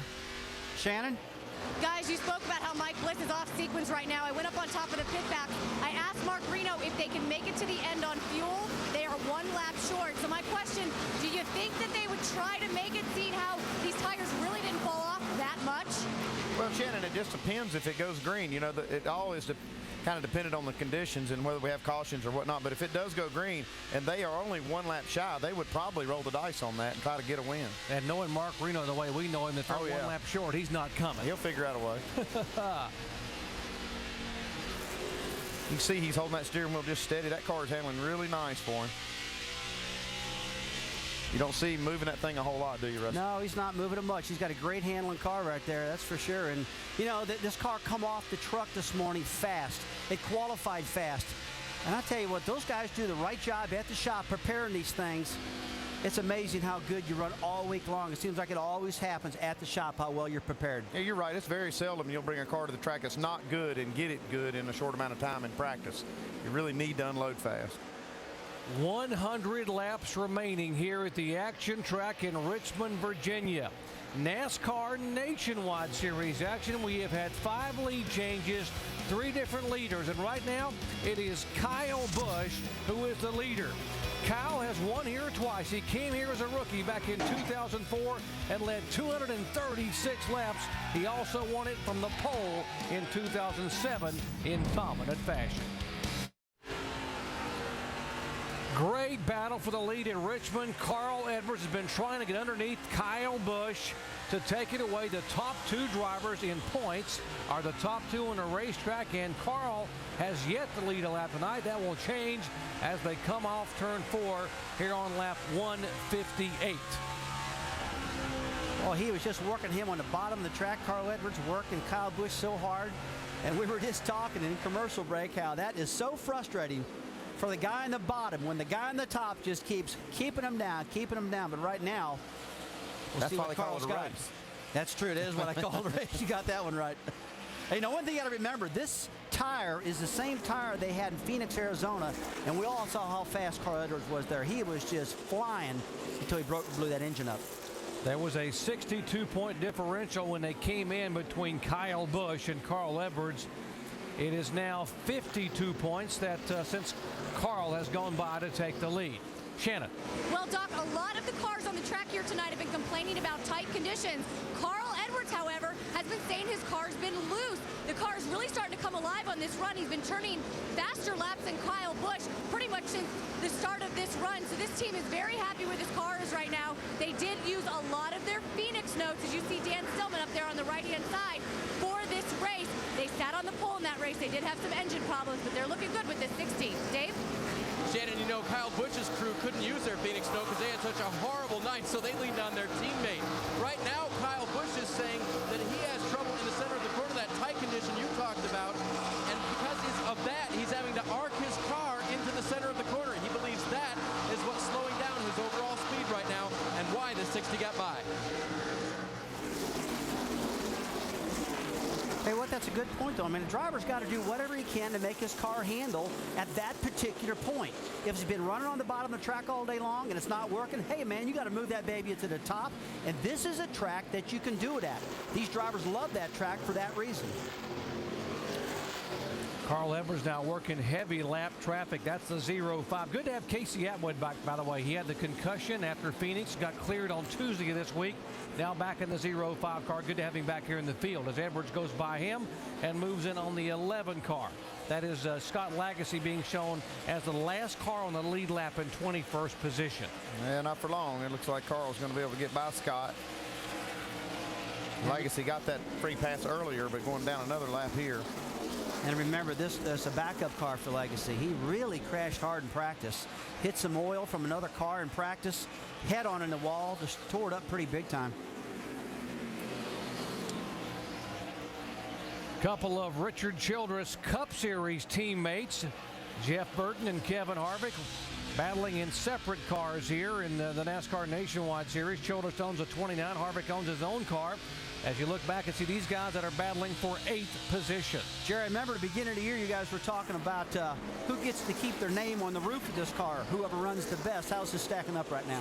Well, right now it's Clint Bowyer has the best finish. It's among Bowyer, Stephen Light, and the 29 car right now being driven by Jeff Burton. The guy with the best average finish between the start of the year and when they go to Daytona gets his name on the car for the remainder of the year. And right now the edge goes to Bowyer with a couple of third-place finishes. You got to know that's on their mind, though, isn't it?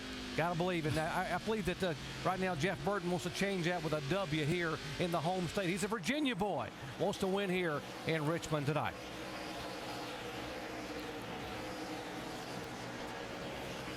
Hey, that car has been so steady. I mean, every single time we watch Jeff Burton at this Richmond racetrack, ends up with no dents on the fenders, keeps the car clean. You see these brake rotors are just glowing almost white hot on the 29. This kind of racing really does make you use the brakes a lot more. Now he can get out here and let them breathe a little bit now that he's gotten clear of Harvick. You know, our Tim Brewer earlier, Andy, was telling us about brake balance front to rear. You know, when you see these brakes this red, you would think that you could, you know, turn some of that balance to the back. Actually work the rear brakes harder a little bit so it won't work the front so hard. Yeah, but be careful. You know what can happen if you get too much on the rear. You spin her out back into that turn one, right? Yeah, we saw a car do that before. We see a lot of cars. You folks here, a wheel hop, that's when the rear tires will lock up, and that happens a lot. A little damage on Bernie Lamar's car on the right rear. See that spoiler and that whole right rear corner is torn off there. He may have just gotten loose and gotten against the wall. Tell you what, when you bend a spoiler down, I mean, that's something. Oh, he's been in the wall the whole right side a little bit here. If we can see where he hit just a moment ago, coming up off the... I bet it's turn 2. That's the toughest corner on this track. Mark Davis got some damage here, too, the front of his car. I'll tell you what, Mark doesn't want to stay out there too long because that can blow that left front out and that'll completely destroy that car then, and he doesn't need any more damage. Mark Davis, the 18-year-old, and here they were. Here's the sandwich a moment ago. Look at the right front fender on Stevens' car. It's completely missing, and that has got to be killing the aerodynamics.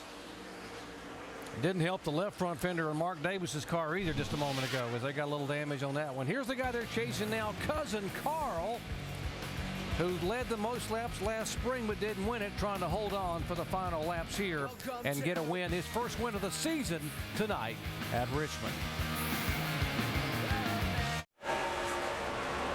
Couple of good ball games coming up on ESPN. Major League Baseball action. Sunday Night Baseball presented by Taco Bell. 8 Eastern, Jermaine Dye and the Chicago White Sox against Ian Kinsler and the Texas Rangers.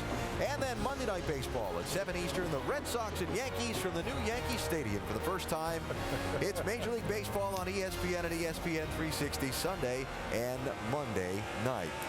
Long green flag run here with 72 laps to go from the pit studio. Bestwick and Brad, along with 2002 Nationwide Series champ Greg Biffle, watching his Roush Fenway Racing teammate Carl Edwards out in front now. Green flag pit stop for Brendan Gaughan. just a minute ago. Takes him off of out of the hunt, off the lead. I believe he was on the lead lap when he came down pit road there, or had just fallen off it. Just fallen off, yep. And so that's tough luck for him. We'll follow up there in just a minute. Greg, while you're watching this race, I've got to ask the analyst question for you. Wants to know, seeing anything for tomorrow night's race that strikes you? Well, certainly I think that, you know, what we learned by Mike Bliss, the one car, stayed out on about 28 lap tires and was able to stay in the top 5. So, you know, that helps me out. Do I do 2 tires, you know, 4 tires? Stay out for track position depending on where we're running at on the racetrack. To get your questions answered by our analysts with our Verizon Wireless mailbag, text your question to 8610 from your Verizon Wireless phone. Standard texting rates apply, or go online to ESPN.com to submit your question. Other thing that I was going to ask you about, Greg, when this race starts, all the practice qualifying done in the day, the sun is set, the temperature's cooled now. Is this track, as we look ahead to the last pit stop, where it's at, and what does that tell the driver? Yeah, the track is done changing now. The only thing that we see right at the end of the race for this last pit stop is the track starts to go the other way. It starts to free up a little bit. Carl Edwards talked to his car, might be a little bit loose. Does he tighten up just a little bit for that very last run? So those decisions being contemplated now, back and forth over the team radios. And while the teams do that, let's get some updates from pit road. Our Nationwide Insurance up to speed, starting with the 10th place car, Kevin Harvick. Jamie, what are they saying? Well, it's been an interesting night for Kevin Harvick. He started off all smiles because he's in his race-winning car from Bristol, but he's been struggling with how tight his car has been. He's kind of been up and down, but right now he's starting to work his way back, but he said all the changes all night really not helping. He started 8th. Right behind him, Jason Keller. He says Richmond is his favorite track of all time. He won here back in 2002. Car is pretty good. Again, they've been chasing it. They've been working on air pressure adjustments and tires all night for Jason Keller. Shannon? Jamie, what a great run for Brian Scott in that Braun Racing number 10 car. Not surprising, though, that he's running in the top 12 right now. His last start was at Phoenix. He had a 15th place finish there. This is a young man who's making just a handful of starts in the Nationwide Series this season. This is his 3rd start, so what a run for Brian Scott. Dave. Michael McDowell running 13th now. He says he actually feels quite comfortable on the short tracks because they remind him of his upbringing on road courses, braking and breaking points. He's been using them well tonight. On the last restart, he was 16th. He's picked up 3 spots since then, moving forward. Jamie? And behind him is Shelby Howard making his 4th start this year. Mark Green has been in this car throughout this season, but they made a driver swap. Tonight, he said the car is neutral right now. He's running 13th, and that's where he started. Great run for Shelby Howard. Alan? You know, the other thought as we talk about some of these guys just outside the top 10 now, these leaders are watching the fuel gauge. Yeah, absolutely. And that could play into Mike Bliss's favor, Alan, we would think, if they have to come down and make another caution stop. But I'll tell you what, the big thing as well, look inside that top 10. We have a who's who of drivers. You got Mark Martin, Joey Logano, Kevin Harvick, Jeff Burton. I can't wait till we get about 20 laps to go. Yeah, I mean, you know, that we already heard that the one, I think the one can't quite, he's about a lap short. So he'll be able to save that on gas, but I highly unlikely we see this thing go green the rest of the way. These other guys are going to have to stop within about 20 laps if we don't see a caution. In fact, Dave, are we hearing something about the 5 car? Yeah, Mark just came on the radio, told his guys he is out of fuel. They have stepped it up down here, snap 2. They had just called out that they would need to stop for fuel and tires around lap 204. So they were getting close, at least 20 laps away or so, but Mark thought he had a outage on that car. It sputtered for a second, and he swore that he was out of fuel. He looks like he's up to speed again now, guys. All right, so Martin running in 6th, trying to chase down Matt Kenseth just ahead of them in 5th. And again, don't see a caution. Some of these leaders may be on pit road for green flag stops shortly, which could play into the hands of Mike Bliss in the 1, who's 4th now and out of sequence with the leaders. Carl Edwards out in front, 61 laps to go.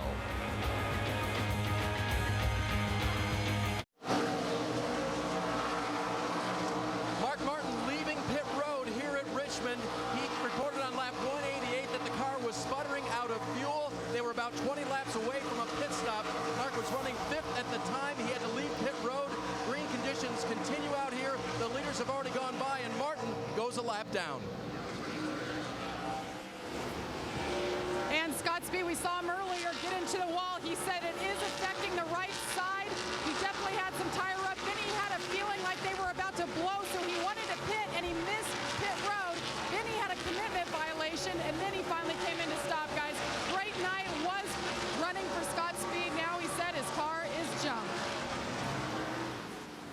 So Speed and Martin, the first two among the lead cars to come on pit road. Here's the commitment violation. You're trying to get on pit road out of turn 4. You see he crossed over that mark on the racetrack, that pink day-glow mark, and that is the commitment cone. Normally there's a cone, but that's what they're using as their commitment line.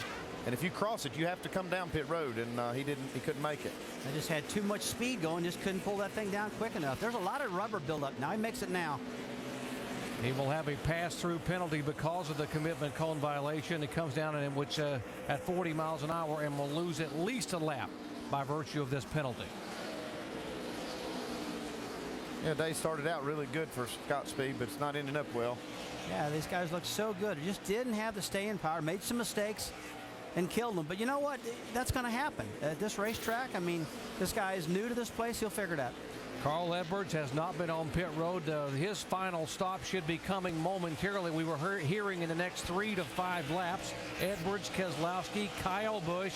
That's a top 3. And remember, Mike Bliss back in 4th spot had pitted, and so he may be able to make it within a lap of the checkered flag. But look at the rear end on this car. Is it rubbing a little bit? Well, we see that left rear tire is hanging out of the left side like there's either something bent or something moving around, but Mike's running really well. It's not like it's hurting him too much, but we can see even the rear brake rotors on this car are glowing red. You see that left rear tire, though. It's hanging out of the fender. Even some of the drivers behind him are starting to comment. Let's listen to Kevin Harvick. Something going on in the rear end of that one car. Left rear tire stuck out 2 inches further than everybody else's. The body's all laid to the right. Something definitely weird, abnormal to the rest of the field. Well, it seems to be working fine, and the caution's out now. Something's wrong with Morgan Shepherd's cars. We are told he has lost power, so the car just coasting around, so that will bring out the caution for the 7th time. Looks like he's got a flat maybe on the rear. No, maybe not. Picked up a bunch of rubber, I guess, when he went up high. Tell you what, if that one car stays running good, I'll guarantee you all these guys will be down looking underneath the back of that thing. Maybe it's a secret that they found that nobody else knows. And I tell you, Kevin's good at figuring it out. He noticed it. He was following that car, and he was telling his crew right away so he wouldn't forget. Well, the key thing here is Mike Bliss was able to drive all the way up to 4th spot with those good tires, with new tires. Guys, let's have a good stop here, guys. Now he can get on sequence with these guys and race them. He's got that #1 pit stall, don't forget. So he might be able to beat some of these guys off pit road. The #1 pit stall, very important. I mean, he can stop and just lay into the throttle and let's go wide open out and not get a penalty at that point. This was a bad break for Martin. He made that green flag pit stop. Carl Edwards will come down as the leader. Keselowski, Kyle Busch. This should be the final stop, the money stop as we call it. Less than 50 laps to go here at Richmond. And Edwards will lead him down at 40 miles an hour. Others will follow Edwards on. Let's go down to Dave Burns. Brad Keselowski saying to his crew, I think I'm pretty good, and judging from the way he's run tonight, he has been. The 88 car will take on 4 tires. They will make no changes to that race car. Meanwhile, Kyle Busch gives up the 3rd position. He comes on to pit road. They're going to make a wedge adjustment. Kyle was complaining that he was plowing the center of the corner. 4 tires as well for Kyle. Jamie? And Matt Kenseth pulls into his pit box, was 5th. He started off your pole sitter tonight, needs an air pressure adjustment, and again, a track bar down. Shannon? Amy, Carl Edwards still a little bit free. They're going to go down on the track bars. You can see those guys on the left side. It is a money stop, 16 seconds, 16.8 for Carl Edwards. Mike Bliss will have those other cars go by him coming off pit road. Carl Edwards, Kyle Busch, Keselowski, and Bliss. Bliss will not lose a spot, and Busch and Keselowski will switch positions. Back with the green flag in just a moment. NASCAR Nationwide Series Lipton Tea 250 at Richmond International Raceway. Brought to you by Lipton Tea. Lipton Tea can do that. DirecTV. If you call yourself a sports fan, you got to get DirecTV. Nationwide Insurance, official auto insurance partner of NASCAR. And the auto parts experts at AutoZone. Get in the zone. AutoZone. We are inside of 50 laps to go here, 42 laps to go to be exact, at Richmond under the 7th caution flag tonight, and all the leaders have been on pit road. 11 cars on the lead lap, everyone with fresh Goodyears. In fact, the Mark Martin car on the tail end of the lead lap right in front of our leader, Carl Edwards. Then Kyle Busch, Brad Keselowski, Mike Bliss, and Matt Kenseth, the top 5. Carl Edwards has yet to win in 2009. He has 3 runner-up finishes. The guy chasing him right now, Kyle Busch, is a 2-time winner this year. Tell you what, Mark Martin has got to drive his brains out right now because that 60 car, Carl Edwards, is awful fast. And Mark does not want to go a lap down right now because he's at tail end of the lead lap, like you said, Jerry. And when you're in that position, man, you're driving every lap like it's a qualifying lap. This is the one and only Nationwide Series race that Mark Martin will drive in 2009. He is the all-time series career win leader with 48 victories, 5 of which have come right here at this racetrack. Something's wrong with Mike Bliss getting into turn 3. Went way up across the he's racetrack. got a problem with that rear end we were talking about. It looked like it didn't hurt him much, but he had something going wrong in the rear of that car. Something dragging underneath the car. You got Now, he's got a track bar broken. The rear end. Something broken the rear end. Yeah. Stay up high. Stay up high. Coming on pit road, guys. Stay up high. That thing's been breaking. It looks like a track bar mount or something, Andy. Yeah, it is. It's a track bar bracket, it looks like. It's you can see the sparks flying out of the car there. You can see it bent under right now, and it's been failing for a long time. And I'm amazed how fast that car's been running. But here, Kevin Harvick thought he was cheating on something, and it was broken. It was... Tough break for Mike Bliss. Had a great car tonight. Battle for 4th position, left side of your screen. Joey Logano in the 20 car is for it. Kenseth is 5th. Leffler back in 6th. As you see, Mike Bliss now slowing down after leading 61 laps and having a great car. He will have to come down for repairs and finish laps down to the leaders. I want to correct myself, guys. I said that Kevin thought maybe he was cheating on something. That's not cheating. That's just trying something different. But this was not intentional. He actually broke a piece right here and failed him. That's being creative. We call it the Petrie syndrome. Right? Well, the main thing is you've got to make sure this stuff doesn't happen. Mike Bliss, it's all about the details. Who had engine trouble at Talladega, lost 4 spots in the points, and now thought he was going to make those back up and will have a distant finish tonight. Now, Mark Martin is going to lose a lap to Carl Edwards right here, but he's still in that spot to get a lap back if the caution does come out. Look at Brad Keselowski now hanging with these leaders pretty well. Boy, look at Kyle Busch, though, Andy, getting a big run on the outside of that track. I mean, he's, look at that, staying in the throttle right there. Pick it up. If he kept that momentum, but no, just losing that nose, can't do it right now. You mentioned the cautions, Andy. There have been at least one caution, flag in the last 25 laps in the last 13 consecutive races at Richmond. So you can pretty much bet on it. You can almost count on these late race cautions at Richmond. Kyle Busch now sneaking to the inside of Carl Edwards to try to retake the lead. Tried it on the outside, and he couldn't get it done there. It looks like Carl's going to shut the door on him on the inside try. This is allowing Brad Keselowski to catch these two guys. They're racing each other really hard. Oh, I tell you, Carl was, boy, not giving Kyle Busch much room. You get that right rear quarter panel laying against his left front tire and exit that corner. That'll put your head on the wall, but he's got to guard that position now. And that turn, too, remember, that turn is tough, man, getting off that turn. Okay, Rusty, you've got about 30 laps to go. How hard do you run right here? I mean, you can run the tires off these cars if you run too hard. Do you just let it all hang out right now? Andy, I got to let it all hang out right now. And if I'm Kyle Busch, I got to use the top side of that racetrack, keep working and wearing them down, because he's been getting closer and closer using that second lane. And then when the 18 and the 60 get together, here comes old Brad right through again. Yeah, he's looking. He's looking on the inside now of the 18 car. Brad Keselowski has never had a top 10 finish in a Nationwide car at Richmond. He has qualified well, but never finished well. Today, he qualified poorly, but may finish well. Got a problem in turn 2, guys. Caution's out here. Caution's out. Caution's out. Yeah, Ken Butler, the third. He has pounded that wall to the left side. Well, we talked about the caution flags in the final laps. Big break for Mark Martin. Looks like he's going to get the lucky dog and might have enough time to get something done here with fresh tires. What happened, bud? That will allow Mark to go back and get on the lead lap and then put us with now 10 cars on the lead lap. And folks, a year ago, there was some late caution flags and some tire strategy was determined to win here. We'll break that down for you when we come back, as we'll show you why we are under caution for the game time. Ken Butler III, the rookie, hits it a ton up in the turn. Yes, it is.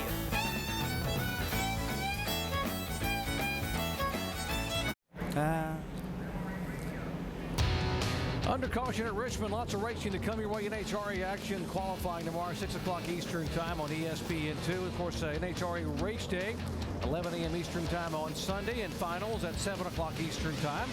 NASCAR now presented by 5 Hour Energy, 10 a.m. Eastern time on Saturday morning. And of course, don't forget NASCAR Now Roundtable. Alan Bestwick and the boys at 5 o'clock Eastern time on Monday, all on ESPN2.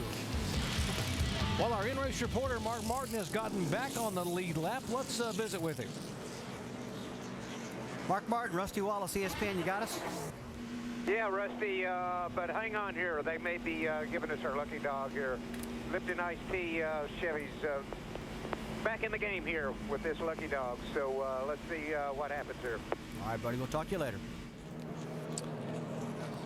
So he got to respect something like that. I mean, his head's in the game right now. You can't distract him. He's still trying to win this thing, and he's now getting around the pace car. So it's a critical point. They have to talk to each other here to get this communication where they can get that lap back. And here, guys, getting fresh tires. Jeff Burton on pit road. Leffler is there. The 20 of Logano is on.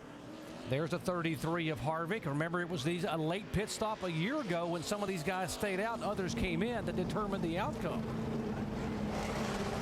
Mark will likely come around here and get 4 tires too. And a little bit of a log jam as they exit pit road. They got to let the field go by, and the light changes, and they can pull back up on the racetrack. Work continuing on the back of the Mike Bliss car to try to get that rear end put back in position. He is behind the wall, and we continue under yellow. 26 laps to go here at Richmond. If you want a ticket to the race, they are available. Upcoming tracks: Darlington, Charlotte, Dover, Nashville, Kentucky. You can read them right there or join us with our live coverage of NASCAR Nationwide Series action. Mark Martin, by the way, did get the lucky dog, is back on the lead lap, has been on and off pit road for 4 fresh tires, and also the 88 car on pit road for 2 right side tires. And now it's going to get very interesting up front. So we got a good mix of cars with tires, some without. See Kyle Busch now jumping to the outside of Carl Edwards. And boy, Carl knew that was going to happen, and he's just got to...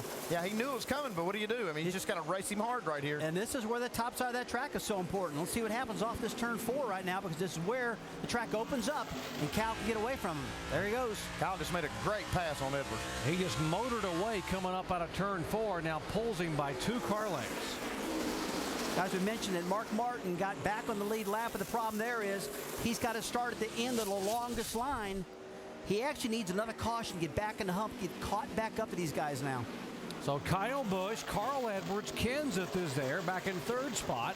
McDowell being shown in 4th, and Brad Keselowski after those 2 right side tires in 5th. Well, I tell you, 20 laps ago, the thing is really going to start heating up right now. I don't think this is going to be the last caution. You know, when the tension gets high, things happen, especially on a short racetrack, guys. Kevin Harvick, last lap was 3 wide on the outside getting into turn 3. And Andy, they got these fresh tires, and they got to take advantage, like we said. Kevin's eating the bottom of that track up right now. Jason Leffler got out of shape a moment ago and almost got the 88 and the 33, and now gathers it back up. Great racing here. Yeah, and you can see the fender damage on Keselowski's car there on the left front. Now that's not going to help it, that's for sure. But Andy has got it bent out into the air. It's not a bad way to get that thing bent right there. That's probably kind of not going to hurt it too bad. Good way for downforce. Actually, it might even help it. Yeah, good. This is 5th, 6th, and 7th here with 18 laps to go. Yeah, Keselowski's got those fresh right sides, and he was the first car behind these guys that had tires. Whoa! Oh, we got a big pile up on the backstretch now. God. 29 cars in it. There's Burton around. Burton still hadn't hit anything. Whoa, now he will come across and tap the inside wall. Oh, man. Just clipped us, guys. Dadgum. Everybody's trying hard. 17 laps to go, and we got a pile of tore-up race cars here. There's 10 car. That is Brian Scott. He's got heavy damage on the nose, also some right side damage. His car got a lot of damage in practice today, guys. His 10 car did. Now he's finished it off with the front here. Now this all started with the 38 car getting out of shape. They're coming up off turn 2. That great battle, 5th, 6th, and 7th. There's the damage on Leffler's car. He's got a flat tire here. He's got to come to pit road. Not a lot of damage to the car, but he does have to get in here and get these tires changed. Keselowski, he knows time's running out here. Oh, looks like Brad just pushed the issue, guys. And then Brian Scott's just a victim, as well as Burton. Well, you talk about a victim. Burton did a great job right there to not hit anything until the very end here, and it's like, He almost got the side of Stephen Wallace as he was coming by. Here's the contact again for 5th position. You know, one thing to Brad's defense, he's got that tore up left front fender. That could cause that front end to take off. How did he tear up that left front fender? Racing the 38? This may have been just these two guys getting rough with each other. Diving in. Still down there.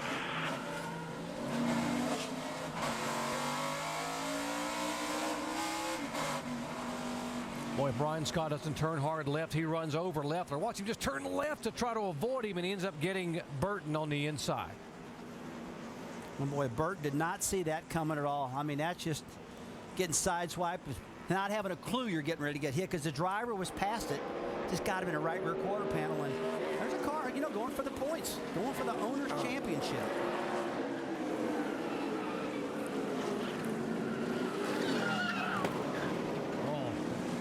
Hard impact on the inside, and Jason Leffler was 4th in the point standings. He was trying to move in on the top 2. Damaged race cars being repaired. Back in just a moment.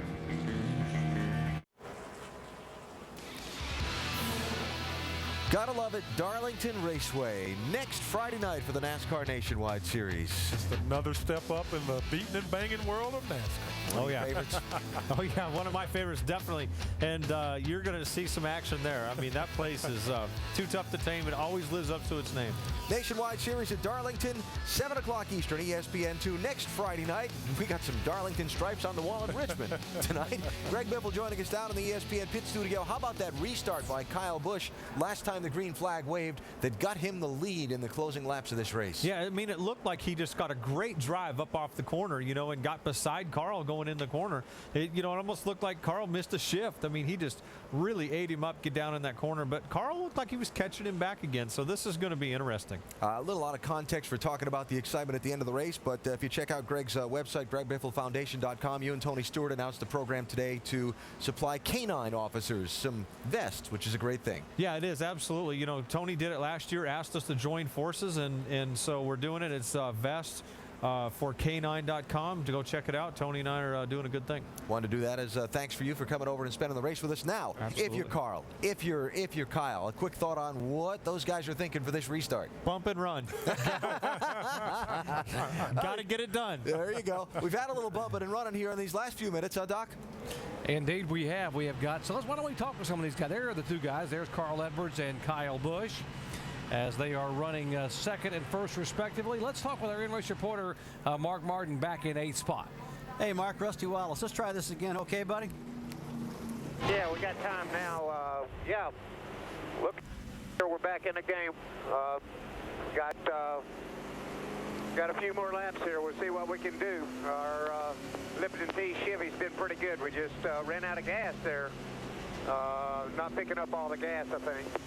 Mark, I tell you what, it looks like you're going to have to drive every lap like it's a qualifying lap now. You got a good car, you got some fresh tires back on there. But, buddy, before I forget, I want to thank you so much for being our in-race reporter. That was awful kind of you a little while ago, not roughing us up when you were getting ready to go to work and get busy at it, man. Oh, it's all good, buddy. Any time here. It's been a lot of fun, and yeah, well, it's just a blast here. Let's see what we can do here at the end. All right, man, go get him. Thanks for talking to us. 50. All right, Mark, let's get caught up. We got to get behind it. 50-year-old Mark Martin, who picked up a Sprint Cup win at Phoenix a couple of weeks ago, and now in his only nationwide start of 2009. It's his first and only one, trying to go back to victory lane and get win number 49.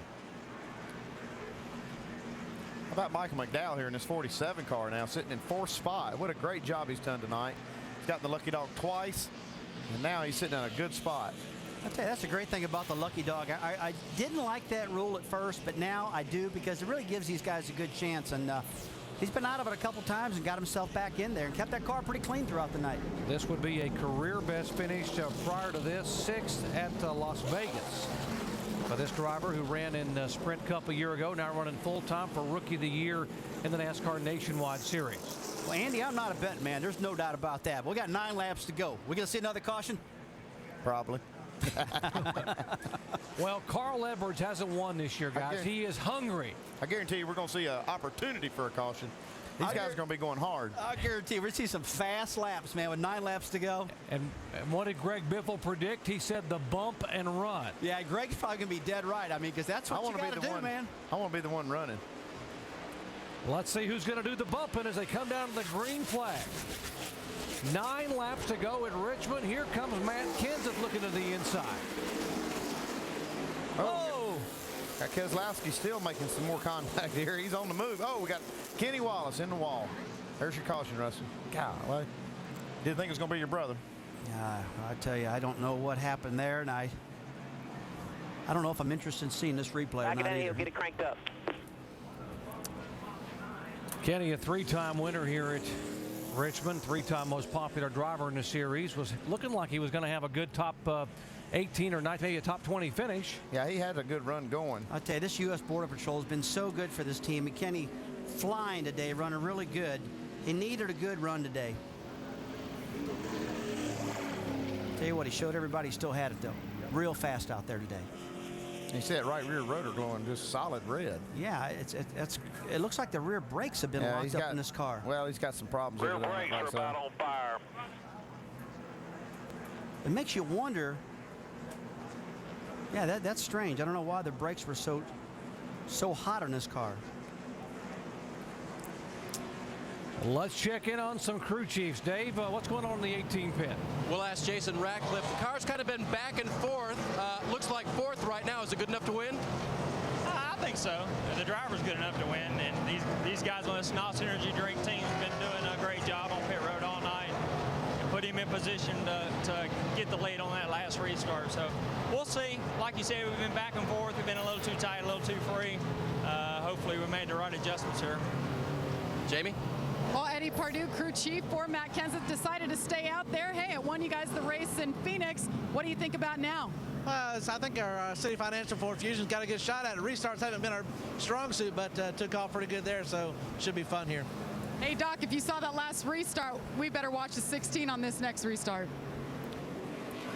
Let's listen in to Carl Edwards' radio as they get ready to go back to green. Yeah, I rung it out a little too far and touched the chip in 3rd gear there, but 2nd, 3rd, it just leaves me. You know what I mean? So I'm not going to touch the chip here. This will be the best restart I've ever done, and we'll see how we stack up here.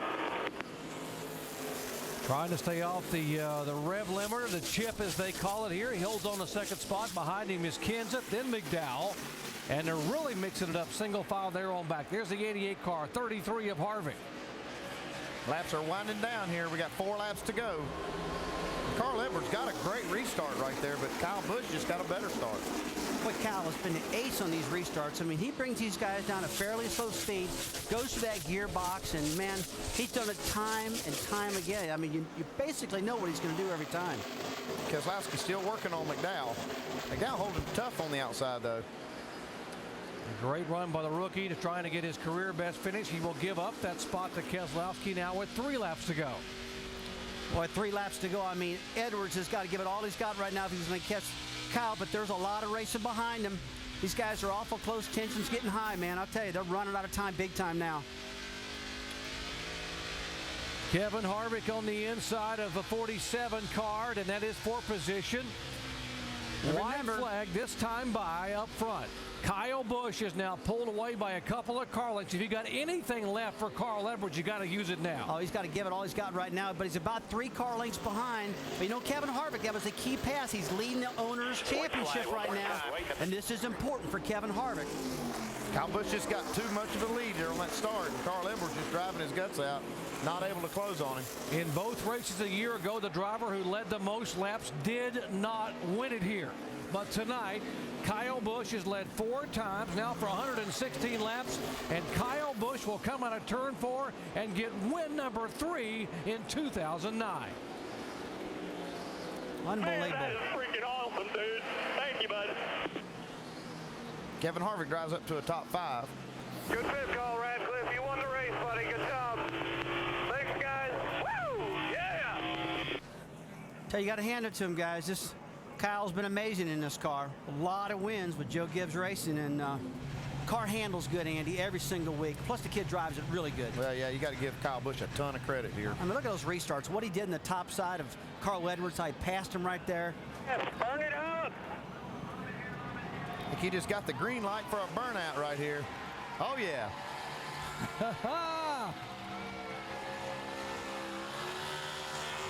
Man, this guy's gotten good at these burnouts. Oh. You better hope it's not one of the motors he's got to use again next week. Well, they have the sealed engine rule, but they got permission to do it, and the fans are loving it. And he'll get out, and here is his signature bow he always gives to the crowd and holds up the number of fingers indicative of how many wins. Here he is. Boy, love him or hate him, you got to respect his driving. There's the bow. And he will come over and grab the checkered flag. This is Kyle Busch's 24th career win in this series, which ties him for 5th all-time with the legendary Tommy Houston and Matt Kenseth. That's some good names to be involved with. Tommy Houston, you're going way back on me now, Jerry. Still racking them up, too. That's right. Well, let's go down and talk to our second place finisher, Carl Edwards. Jamie. Well, this is the 5th straight time he's finished right behind Kyle Busch. Where is he getting you, Carl? Because it looked like you actually had him at the beginning of the race. Oh, that's simple. He smoked me on the restarts. I did everything I could. You know, that car that he's got there just runs really, really well on those restarts. And, you know, I can probably do a little bit better job, but I did the best I could on that last one. I couldn't get near him. So, you know, my hat's off to those guys. They work real hard. But I got to thank Miracle Grow, Moisture Control. It's a great race car. And even though it's second, it's still a decent point stay, and it's good to be this strong here at Richmond. And you led a lot of laps. Good night for Carl Edwards. Shannon? Jamie, an eventful night for this 5-team. Mark Martin comes out with a top 10 finish. I heard you just talking to your Cup crew chief, Alan Gustafson, for tomorrow's race. What'd you learn tonight that you can use tomorrow? I just, why you ask that? I heard you on the radio with Alan Gustafson, so I was just wondering if you learned anything in this race that you can use tomorrow. Well, I'm not going to tell. Come on, secrets, Mark. Hey, we had a great race with our Lipton Tea Chevy. The guys gave me a great car.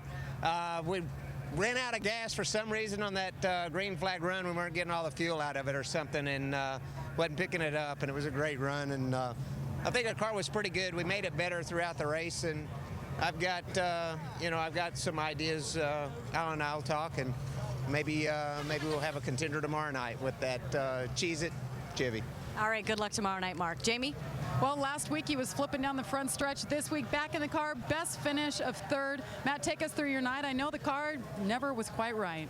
We just couldn't get it quite right. But these guys had really good pit stops tonight, and Eddie and all these City Financial guys did a great job, really, because I didn't think we had much to work with in practice, and had a pretty solid car. I just could never get it quite right to be able to run with them guys. So it was a fun night, but it'd be nice to be able to win one of these things, too. Good to see Matt Kenseth had a solid run. He will be back in the car next week. Doc? What a finish here. Baseball tonight coming up next. Next week, of course, we're headed to Darlington, South Carolina. The track too tough to tame.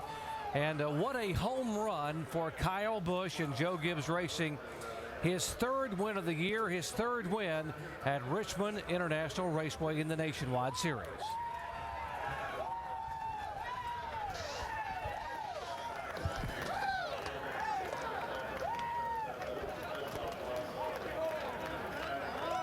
Kyle Busch getting all the normal good stuff thrown at him here in Victory Lane, and at a car that was at one time plowing and all the stuff was burned up on it. How'd you win the race?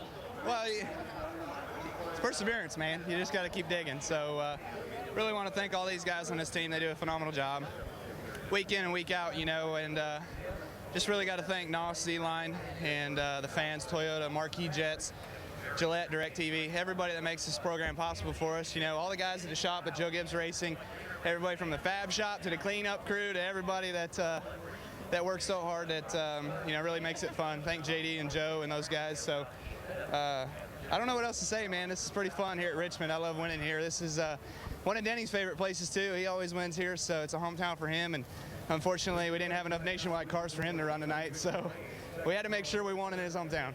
A couple hours you get to celebrate your birthday. Is this the kind of gift you were looking for? It looks like a championship-like run, Kyle. Well, we need one tomorrow. You know, yeah, Nationwide's great. We got to win a championship. We want to win a championship here, of course, but you know, we want to win both of them too. So to come out of here with the Sprint Cup title, that'd be awesome. Again, thank the fans, thank Nationwide, thank all these guys, and you know, we're championship form. We just got to keep digging. We can't falter like I did in the beginning of the year, like the team did in the beginning of the year. Just smooth nights like tonight where nothing goes wrong. Just, you know, it's kind of picture perfect, just scripted. Another night for these guys in victory lane. It's looking kind of familiar down here, Alan. Kyle leading the championship by 82 points. A restart with 21 to go. The key moment, Kyle got around Carl Edwards, the winning pass. Next week, the Nationwide Series on to Darlington, South Carolina. The track too tough to tame. Can't wait for that one. 7 o'clock Eastern on ESPN2. It's baseball tonight. Next, thanks to Greg Biffle for visiting in our pit studio tonight. On behalf of our entire ESPN NASCAR crew, Alan Bestwick saying so long from Richmond. This has been a presentation of ESPN, the worldwide leader in sports. Kyle Busch, the winner tonight.